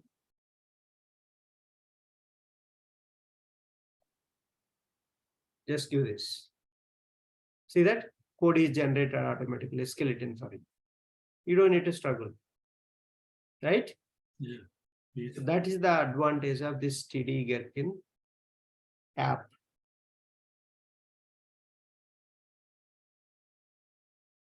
Then this one you copy paste this Gherkin code in your step-definition file. In your step-definition file, you can develop the code in under these methods. Under these methods. So how to develop for each step? I'll show you. This is all the endpoint URL how you will set, and service URL how you will set in the RestAssured. I'll show you that. Okay, I'll show you that. And then all the scenarios first understand what are the scenarios you are automating. Next, scenario outline. So request get API to search with the different page numbers using scenario outline. That's my scenario name. So that's I'm using a different. Here we are searching with only one page number, right? I can search with the two. This is the parameterization I'm doing. See, with the two also you get this. With one also you get. That's what I'm parameterizing here. See that. So given, provide valid endpoint to fetch all users. When send the request to the server with the page number as, see that. This is the parameterization in the angular brackets. Angular brackets inside, if it is a number, you keep in the plain like this. This is the numbers. That's why I kept in the angular braces the parameter name. So how many parameters we set now? Page, response status code, then email. Email is in the double quotes. Why I kept here? because this is a string. So this is a string you need to pass, but these two are the numbers. That's why in the example section, the parameter name is your heading. So the heading must be ends with the pipe symbols. The next field, that same name should come here in the examples table and email ID. That's a header. So these parameter names are headers. And you're giving a different sets of data for that. Is this clear, sir? Scenario Yes. outline and Yes. example section. Yes. Any questions here? No, outline just the purpose, like data driven test. Right. Purpose. Yeah, data driving, different sets of data. Okay. That purpose only will use this scenario outline. Otherwise, you can create a normal scenario with a single data. You don't need, right? That one. We don't need always scenario outline, right? Yeah, right. If it's a single scenario. Okay. This is only for data-driven purpose. Okay. That's how you will do data-driven testing in BDD Cucumber. Yeah. Now, so scenario. So next one is get single user scenario. See how many scenarios for this feature. This feature have scenarios, multiple scenarios. Get single user, provide valid endpoint to fetch single user. When send the request to the server to fetch a single user. Then I validate the single user response status code 200 and I verify the response body fields. I verify the response body fields.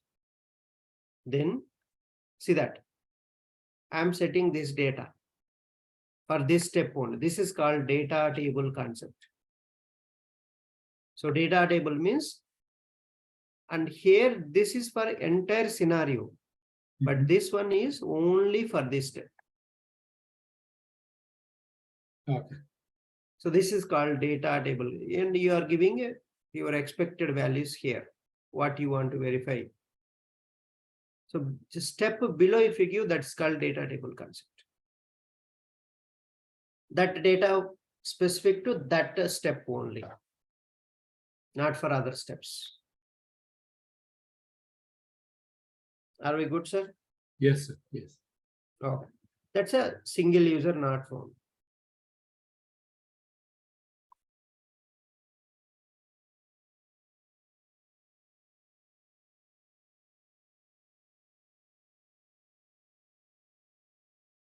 So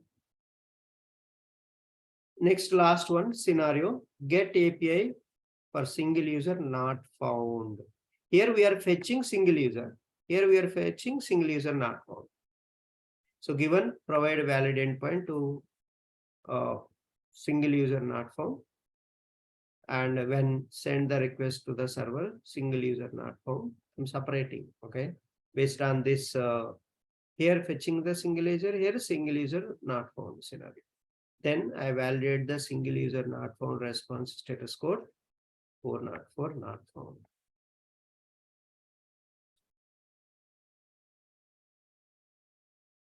Okay. And so this is the one you can create the scenarios like this.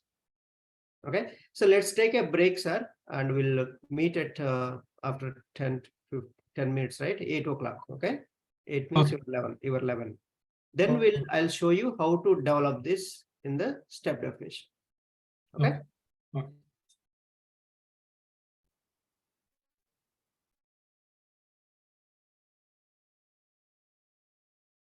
Now we have seen the feature file. Now how to develop this under step definitions. You just need to create the same file name. So you can see we have already file name here I have given. Just go to here, Java, step dev. get API test.java. You can just click on this, copy the class name. Copy the class name, create the class, create a Java class under step_dev package. New class. Click on finish. Click on finish. Now let's go and add this content.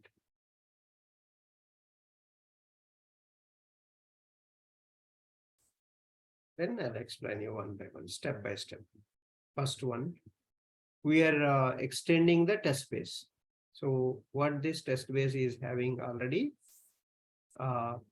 reading the properties file data that we need. That's why I'm extending. Inheritance, we are following that. So response object, I'm declaring response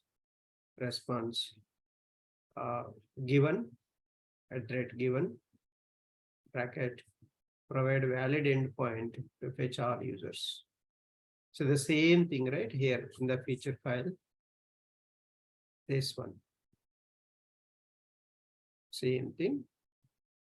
We got it here. See, exactly same. And I'm writing a method. What is this? Setting the all the preconditions. That's the given. RestAssured dot base URI. This is the base URI you are setting. Read property value method base URL. So this base URL is the property name in the properties file. This one. So I set it. So you will get the base URL will assign to this base URI variable. Then RestAssured class dot base path. Base path means next request URL. Request URL.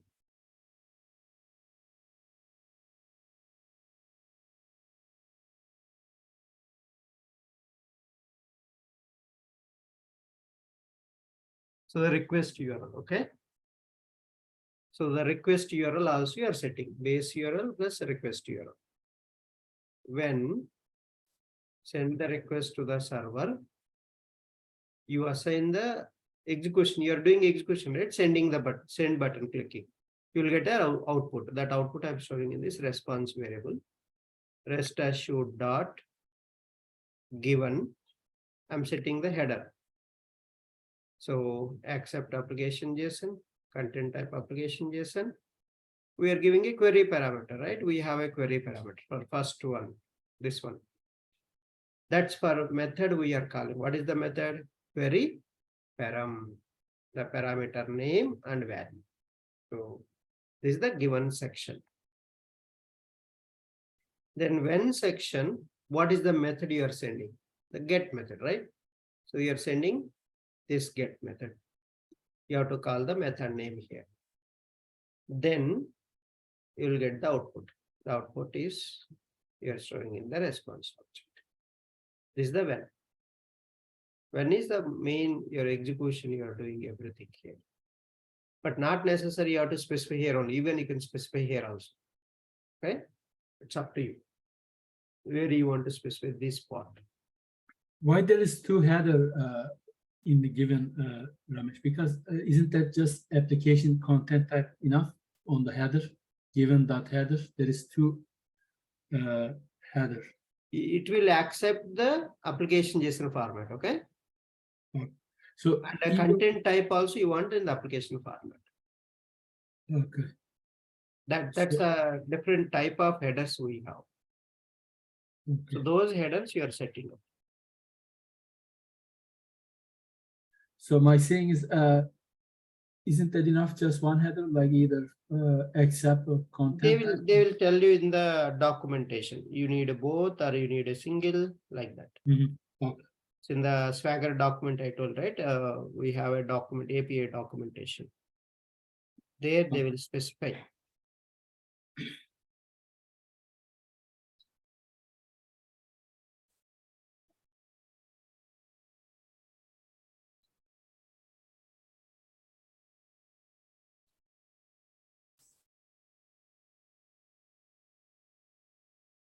Okay. And now you got the response. Now you get the data validating purpose I'm doing. Then I validate the response status code. The response status code we are validating. So how can you do that? Response dot get status code method you're calling. Get status code method you're calling.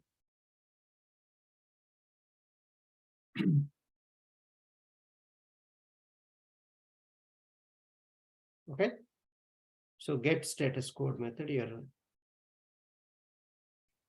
calling, and that will give you the this status code. Okay. Okay. That will store here. That's the actual value. And I'm asserting Or this. concept dot assert equals. So this is the JUnit one, JUnit exception, JUnit assertion. This actual status code, and you're expected your hard coding here. Expected your hard coding.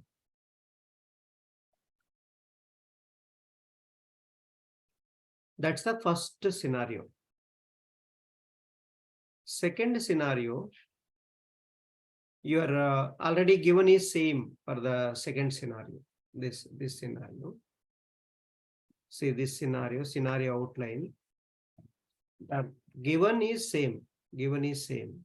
That's why we are developing from when, then, and that I have written. See this when there is a page parameter, that is a number. This is the number. You have to give integer, right? See this one. When send the request to the server with the page number as this is the number it will take. Okay. Dot plus means it will take a number. I'm giving in page number. Okay.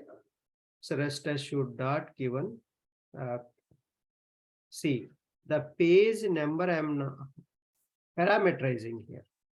This parameter name I'm passing. Here what we did, we are hard coding, right? For single value. Yes. But here what we are doing, we are parameterizing. When you send the get call, then you will get the response. Then I'm going to validate the status code, and status code also I'm getting into response.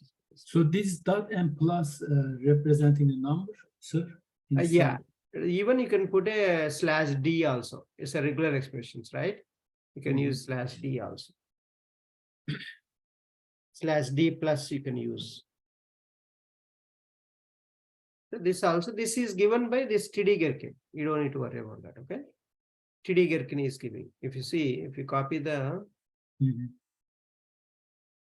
this code, your TD Gherkin will give you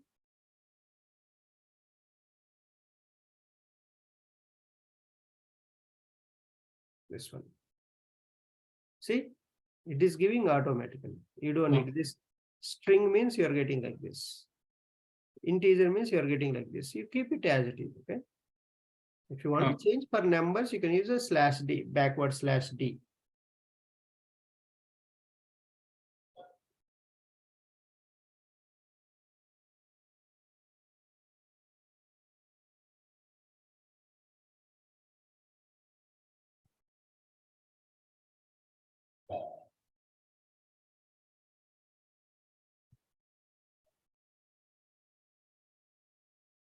Okay, so now that is done. And we go here. See status code, the parameterization. I'm not hard coding here.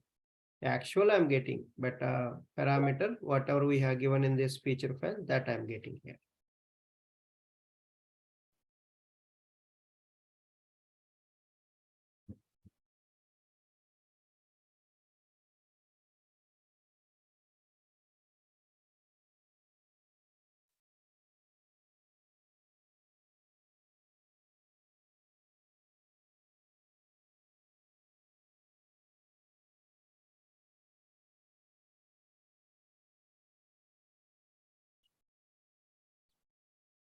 Okay.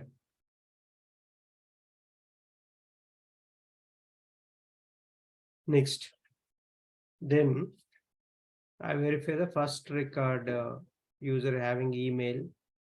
So for every page number, the email you are getting, first record email, assertions dot assert equals the actual email ID you are getting, response dot path, the array dot email, first array. This is the data observer means first array, right? The first array here. First Data. element of this data array, this one. The first element of the data array, that email you are getting. So this email you are validating here. So actual email ID and what is the email ID you specified in the feature file here in the example section. Here, this First person data 0. Yeah, this one you are getting. Okay. This one you are getting for the parameter. You will get for this parameter that value. And data observer is coming from the response body, not from the feature file. This one is your response body data you are fetching. Yes. And this parameter is fetching the data from feature file here. Both are different. Don't confuse. Okay. Request and response. Request, no, your expected value. This is your expected value. In the feature file, whatever you are giving, that's your expectation. When the response, whatever is there, that is your actual value. And both you are comparing with assertions. Same, next, provide a single user. Why you have given is this step is different. That's why we are setting again. The same thing. And then when, can you see here, so rest assured dot given, you don't have a query parameters, anything here. Like above, we have a query parameters, right? And here you don't need that. This URL is different. The single user URL is different. See, single user URL is different. Just a /2 you have to extra, you need to specify, because this is the base URL. This is the service endpoint URL, these two, then /2. That /2 I'm specifying here in the when. It is represent the user's ID, I guess. Yeah, entire URL we are representing. Then you're getting the response and validating the status code.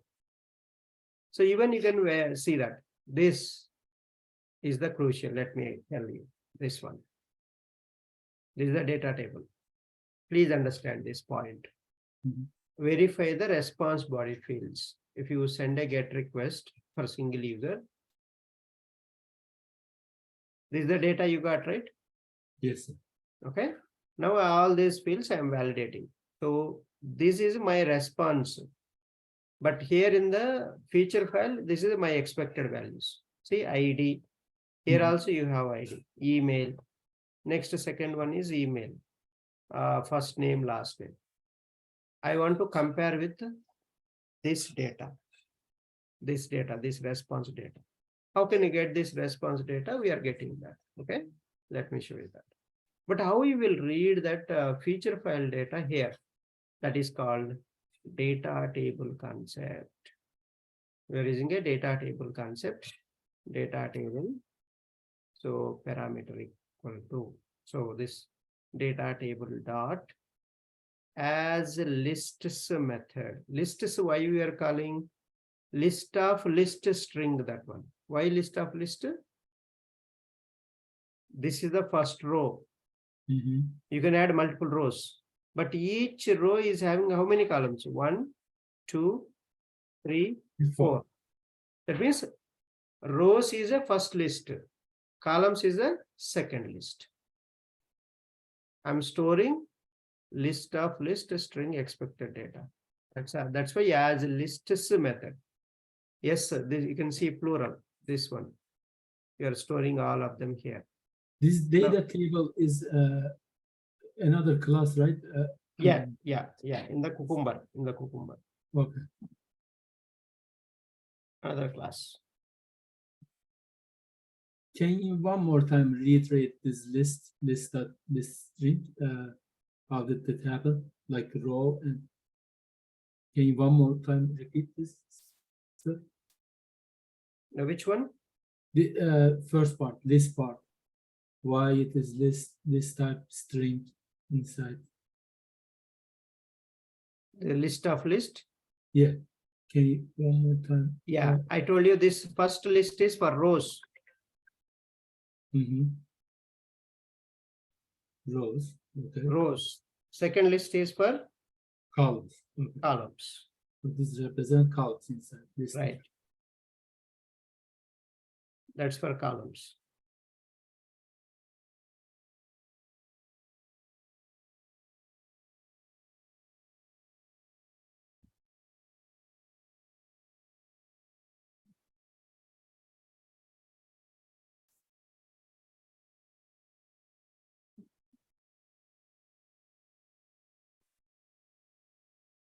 Okay, so that's the way you will get the data here. That data I'm going to fetch. How can I fetch? List of list to any list data you want to fetch. Collection dot get of index 0. Again, the first one is get of 0 means row. Dot get of 0 means cell Column. address. First column. First row and first column. Mhm. That I'm storing in the expected ID. How you, this is a string, right? This is a string. How can you convert the string into integer? You have to use integer dot parse into method. Then you'll store it. Same you are doing for email also same. So expected data list dot get of 0 dot get of 1. Get of 1 means second column. Get of 2 means third column. Get of 3 means fourth column. But row is fixed. Row is one row only because we have given one row data only here. Is the one row only. But only columns are changing. That's why second get is incrementing the column value. So you got the all expected values. Now how you'll get the actual values? See actual ID. Response dot path. See response dot path. What is this ID? How can you get?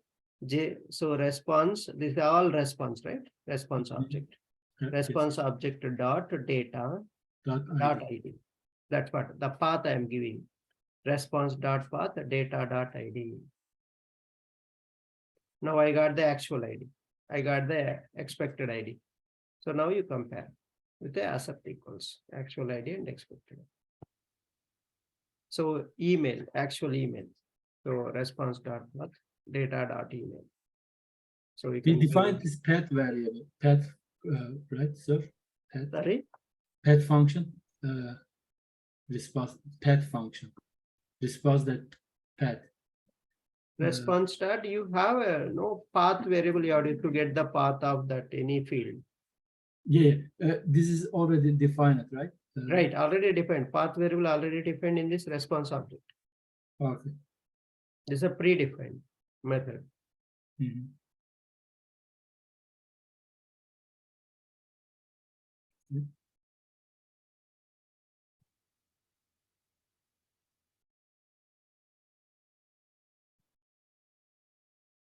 you show where is it defined, sir? That method? This path. So you can see here in the response object itself is there. Response dot response body extraction options dot path. So you already extracted here data, right? This extracted. Oh, okay. This already there in this response object. That response object inside you have this path method. Got it. Okay. So that path method you can pass the arguments, whatever the arguments you want. Okay. So that is going to return a string type data. So how you want. Then accepting all the values. Now single user not found. Single user not found. So again, base URL you have to set because this statement changer, right? That's why you have to set again base URL, request URL. Then you are sending the request to the server with this get call, this one /23. So single user not found. You can see till this you are setting, and /23, so this is one that you are setting here. Okay. Okay, sir. Now, Then validate. so then keyword you need to validate. Now you need to validate the again data table we use it here. So the data table we use it here for this also. See, Just 404. So if you specify any step below, that's a data table concept. You have to apply the in the feature step definition file. This data table parameter you have to take, and here observe here. We are using as list only. Why we are using as list? Here we use it as lists, right? Yes. Here Because we have many nested. columns are there, but here Just single one. column only. That's why list of string only, one list only there. Only one data is there. That's the meaning of that. Cool. Yes.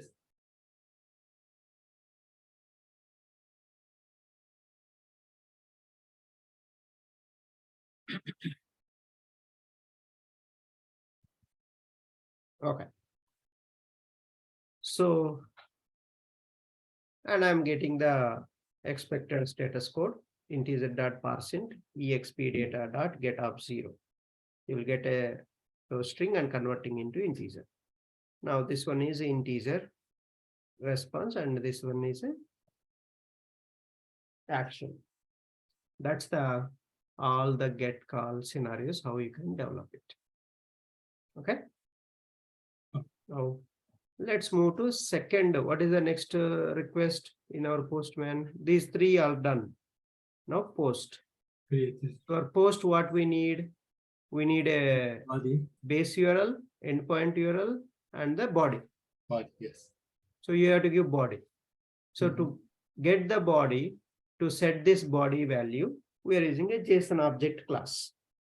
JSON object dot put method you can use key and value. Key and value you can set it. So that JSON object class you have to create object. So let's go and create the first feature file. Okay, feature file. Let's go here. Step dev. I'll create it and I'll go back there. Then we'll come back for this.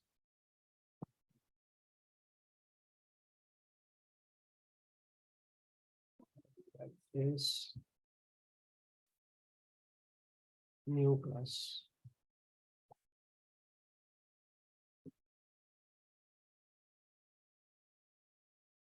Add this content.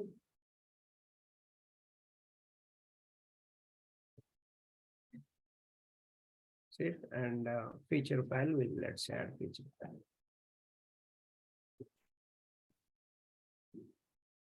So the feature file name, go inside.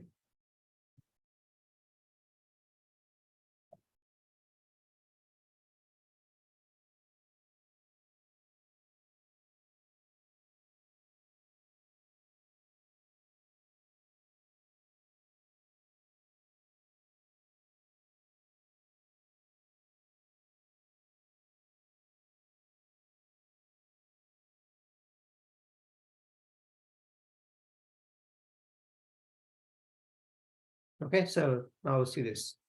So only two scenarios we have. Request post API feature. Scenario, first scenario, request post API to create user scenario. Given, provide valid endpoint to create user. So we are changing the wordings, okay? So create user request we are sending. So with the request body. Then I validate the create user response status code 201. So this is the data table again. And validate the create user response body fields. See, when you execute, you are given this data, right? When you execute this, you should get the same name and job here also, response body also. This I am validating with these values. How can you get these values? You have to use a JSON object dot get name, you will get this JSON object dot get job, this value. And a response object dot path, I'll give this name, I'll get this value. And I'm comparing both of them. Okay. This is when you're comparing JSON object request data you're getting with the JSON object, because it's there in the JSON object value, to all these values. And when I'm validating the actual value, a response object dot the name field path. We are using response dot path name. If you give, you will get this value. So if any mismatch comes, it will fail. But now it is same, but that's how you can do validations. Then scenario outline. Scenario outline, what I'm doing, I'm giving a different name and a job. See that. Provide a valid endpoint to create user. These two steps are same, given keyword, given steps. When I send the request to the server with the request body as name, one parameter, job, another parameter. So you put in double quotes. So what is mean by double quotes? You know already, it's a string representation. Then I validate the create user response status code 201 and validate the create user response body fields. Then example section, name, job. Okay. See, name, this parameter is coming here and this parameter is coming here. And the name value you are giving first set of data, second set of data. So that means this you are iterating with different sets of data. Now let's go to here and develop the step definition file. See, response object. This is the one I was talking. JSON object, JSON obj equal to new JSON object. This JSON object is coming from org.json. One we added one dependency. You remember org.json dependency. This one. That class is coming from here. Okay. Dependency. So JSON object. And first we are setting the URLs. Now second one, JSON object. First I'm setting my request data. Dot put name value. JSON object dot put job field and that value. RestAssured dot given and give the headers. See, the third one, can you observe with 34 line? Dot body. That means request body you're giving. Yeah, we need to send the body with the post. Yeah, body. So JSON object dot to string. This is the JSON object format. I'm converting into string format. Yeah, when I send the post method, it will post and store in this response. Because server accept string format, the data, whatever we send, right? No, JSON. But no, for this you have to give, for body method, you have to give in the string format. Yeah, for this to send the server body format should be string. Yeah, that's what. Yeah, should be string. So stringify in JavaScript, stringify like right. Function. Yeah. It's string. So the post method, you're sending the post method, and you'll get the output and stores here. Then I validate the create user response status code. So list string expected data dt.asList and the status code you're getting and validating that status code, both expected and actual values. So validate the create user response body fields. Validate the create user response body fields. String actual name equal to resp.path name. So then assertions dot asset equals actual name JSON object dot get this value. So string actual job response dot path job, and you can assertions dot asset equals JSON object dot get job. So you are validating both. See, can you observe here? Actual job, actual value, how we are getting response dot path, the field name. But expected, how we are getting? You are already getting from JSON object dot get. JSON object you set on the top, right? This one. Yes. From here, I'm getting these values with a get method. Get method, you are passing the field name. And this is your request data, and this is your response. Both you are comparing. Are you clear, sir? Yes, sir. Yes. Okay. Now, next one, the parameterization. So this one, see, I send the request to the server with the request body as a string and a string. So the first one is a name parameter. Second one is a job parameter. Now here, same JSON object I'm using, but here I'm not hard coding. I'm replacing with my parameter. Job. So you're doing that. So RestAssured dot given dot header body JSON object dot toString. When you send the post method, and you'll get the response. Then you are validating that same validation will come here. So, and that's the whole post method. Any questions, sir? No, it's all clear. Thank you. Thank you. Now let's go to put method. Next one is a put method. This is I can test any API with this JUnit, right, Ramesh? Instead of everything is here you are not using a JUnit. Only assertion purpose you are using JUnit. This is all BDD style. BDD. You are using BDD Cucumber style. Yeah. So this is the step. I think it is this all step is the same when I right. It's the same. If tomorrow they ask me in my company test their backend, I can use the same step. Same. You can use same, but only steps will vary. These steps for your as per your APIs. The steps will vary. The parameters will vary, right? Based on your endpoint. Of course. Yeah. That's otherwise this code is fixed. Cool. Okay. The endpoint URLs will change, that you have to take, and parameters. There is also other framework out there for BDD, like the Cypress, right? Cypress, one of them. Cypress is another one. That is a JavaScript based. Oh, JavaScript based. Okay. Yeah, that's only JavaScript based. Okay. In my case, I think I use Cypress. Learn Cypress. Yeah, Cypress also good. Okay. That is also good. Okay. But with this Cucumber, I can do this API testing anyway. Right. It's easy. Okay. Now let's add a put call. Okay. So let's add put call. The put method, this one. I'll just copy this. One will see the put. Very. I think we can close for today itself. We don't need to join again tomorrow. But still we have time, right? 1.5 hours. Yeah, we have time. We have ample time. Yeah, we can finish easily. We can finish easily entire course today itself. Yeah. And delete. I'll copy, delete also. In the next half an hour, this will go finish.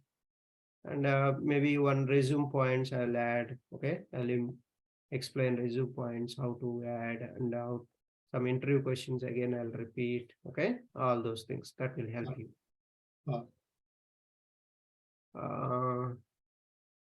Let's add a put API. We can close for the day today itself, because still we have so much time.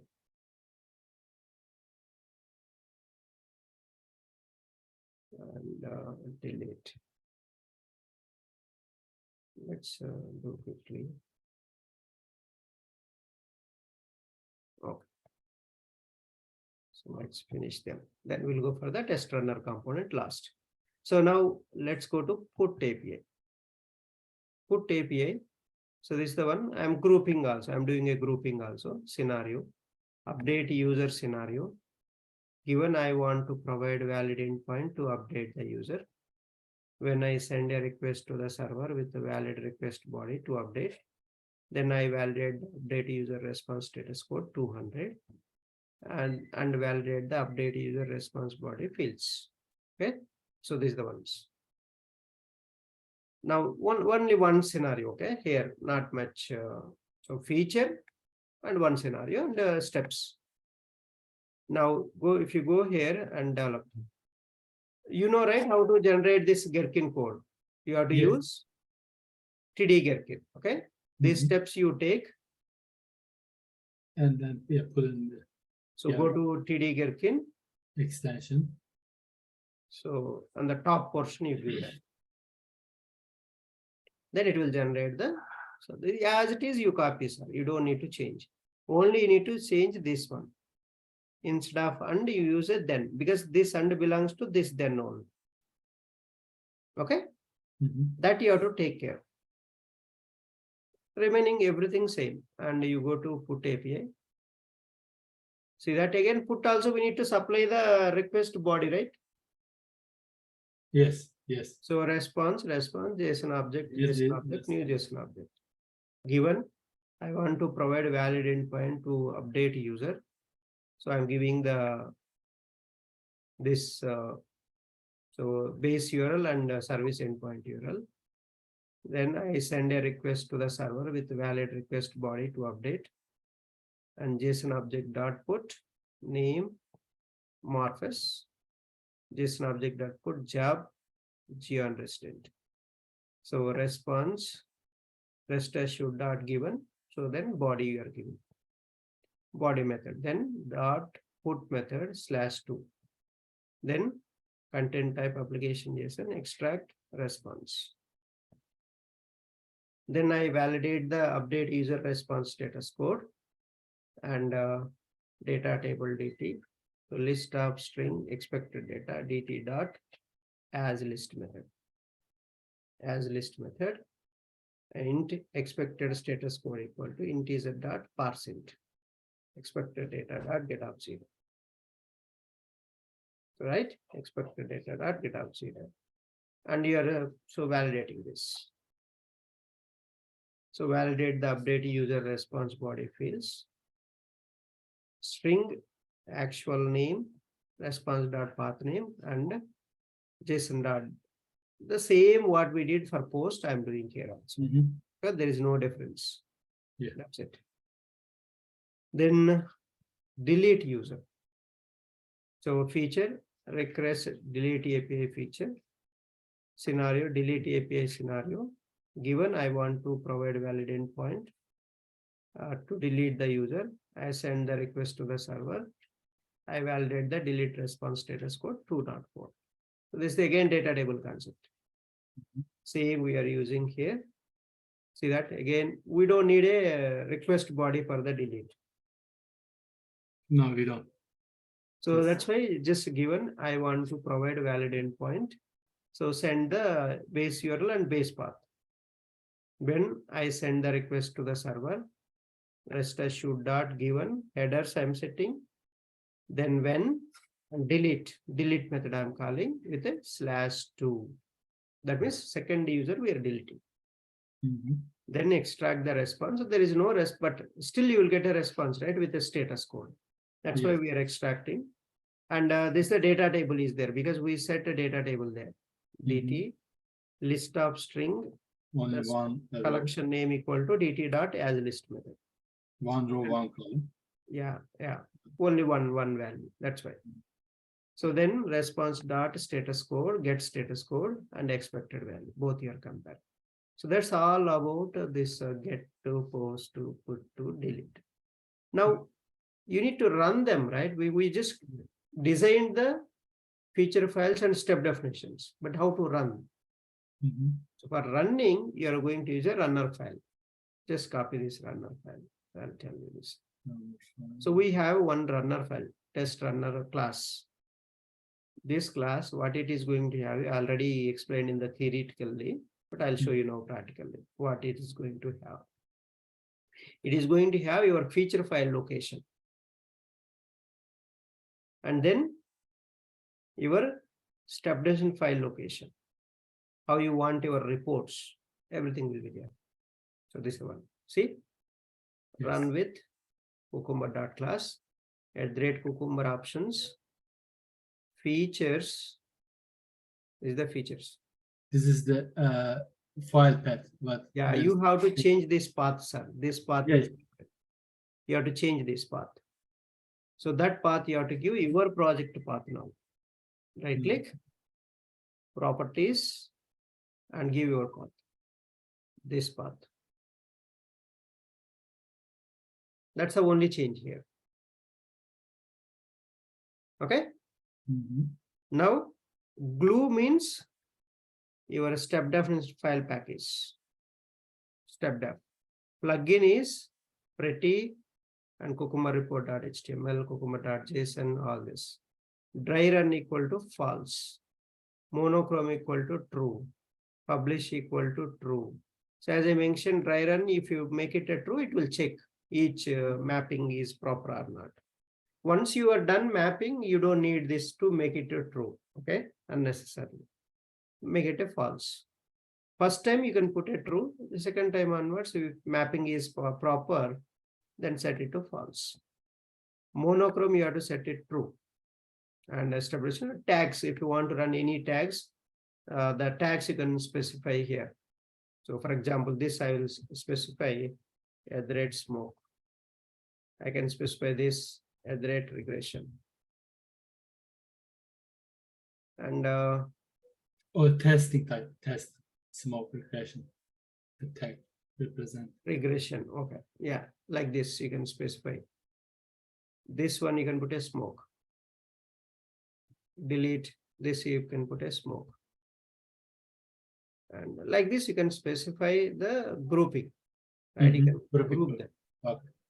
So like this, for example, this other than that, this TestRunner is like fixed code, right, sir? Yeah, it's a fixed, and also you can just for your settings, configurations, which one you want to run, which one you don't want to, you can control there.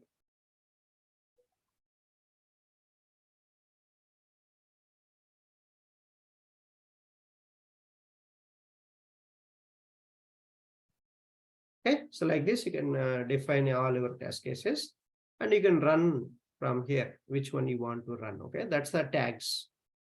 Particular test case only, whichever the group name you mentioned, that group only will run, not other test cases. Okay. That's how you can control with this tags concept.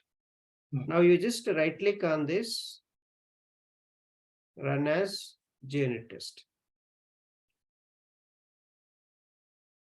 See, it will show smoke and the step name and the respective method. Both it will show for you. So it's completed. See, all four are very fast. That's what API why preferring is because of this very fast and less code than Selenium, right? Yeah, 12.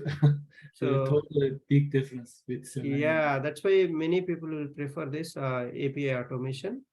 In the beginning, right? Quickly you can finish and you can test it. Functionality you can test it. Same that Selenium did. So that's why you can just refresh. You can see the reports.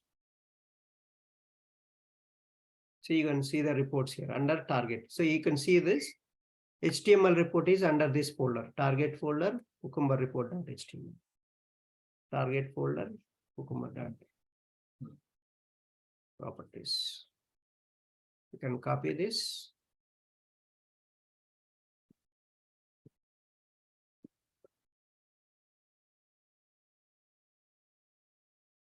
See that? You can see the report nicely. See? Each step pass or fail also you will get it nicely. That's advantage with this. So a nice report it will give you. Looks great. Right. Reporting is clear as well. Right. Yeah. This is the advantage of Cucumber. Step-wise, you can see the status. And you have even XML reports also. You can see JUnit_XML. You can go here and you can see here this also.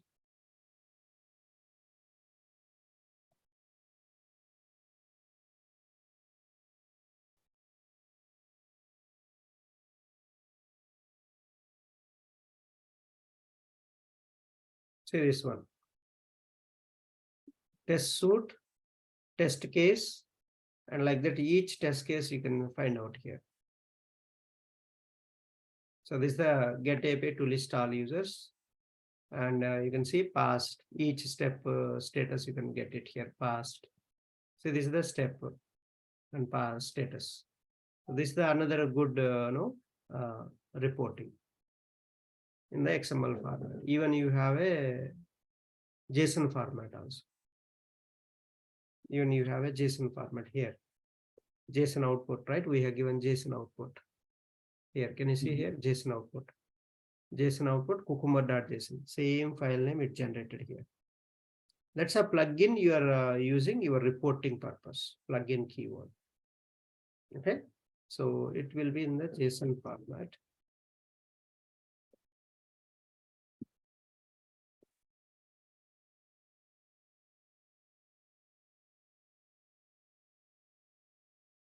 So, but this is not in readable format, right? What you can do, you can install a JSON plugin in the Chrome browser.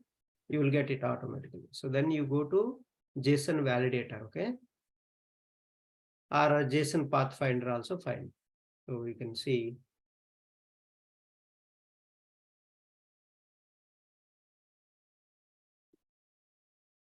Beautify, and you'll get the report, nice report here. You can see start timestamp, name, delete API, right? Regression, request, delete API feature, delete API scenario, steps. What are the steps? I want to provide a valid endpoint. That's a step. Second step, I send the request to the server. So you can find the status also. This step status also you can find here. See, status passed. So like this, each step status also you can find out here. So tags, any tags are there, it will mention tag name also. So that's the advantage of this delete API feature, and all the different, all the results you will get it here. How did you use the JSON Pathfinder again, sir, to create this, generate this result? Put So the, just yeah, so they have given this, right? This I took and paste it in the JSON Pathfinder left hand side and click on beautify. This beautify. Start from again. I mean, can you refresh the page and start the process again, sir, on the JSON? Yeah, this one, okay, right? And I'll take a sample here. Sample means this one you got, but this is not the valid one, right? For us, this is not ours. Delete it. No. Okay. And Paste your thing. So now this is all not proper, right? You can click on beautify. Okay. Yeah. Oh, got it. Thanks. So you got it here.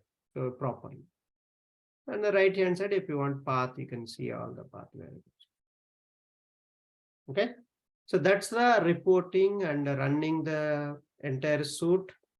And yeah, that's all about. And you need to push this code.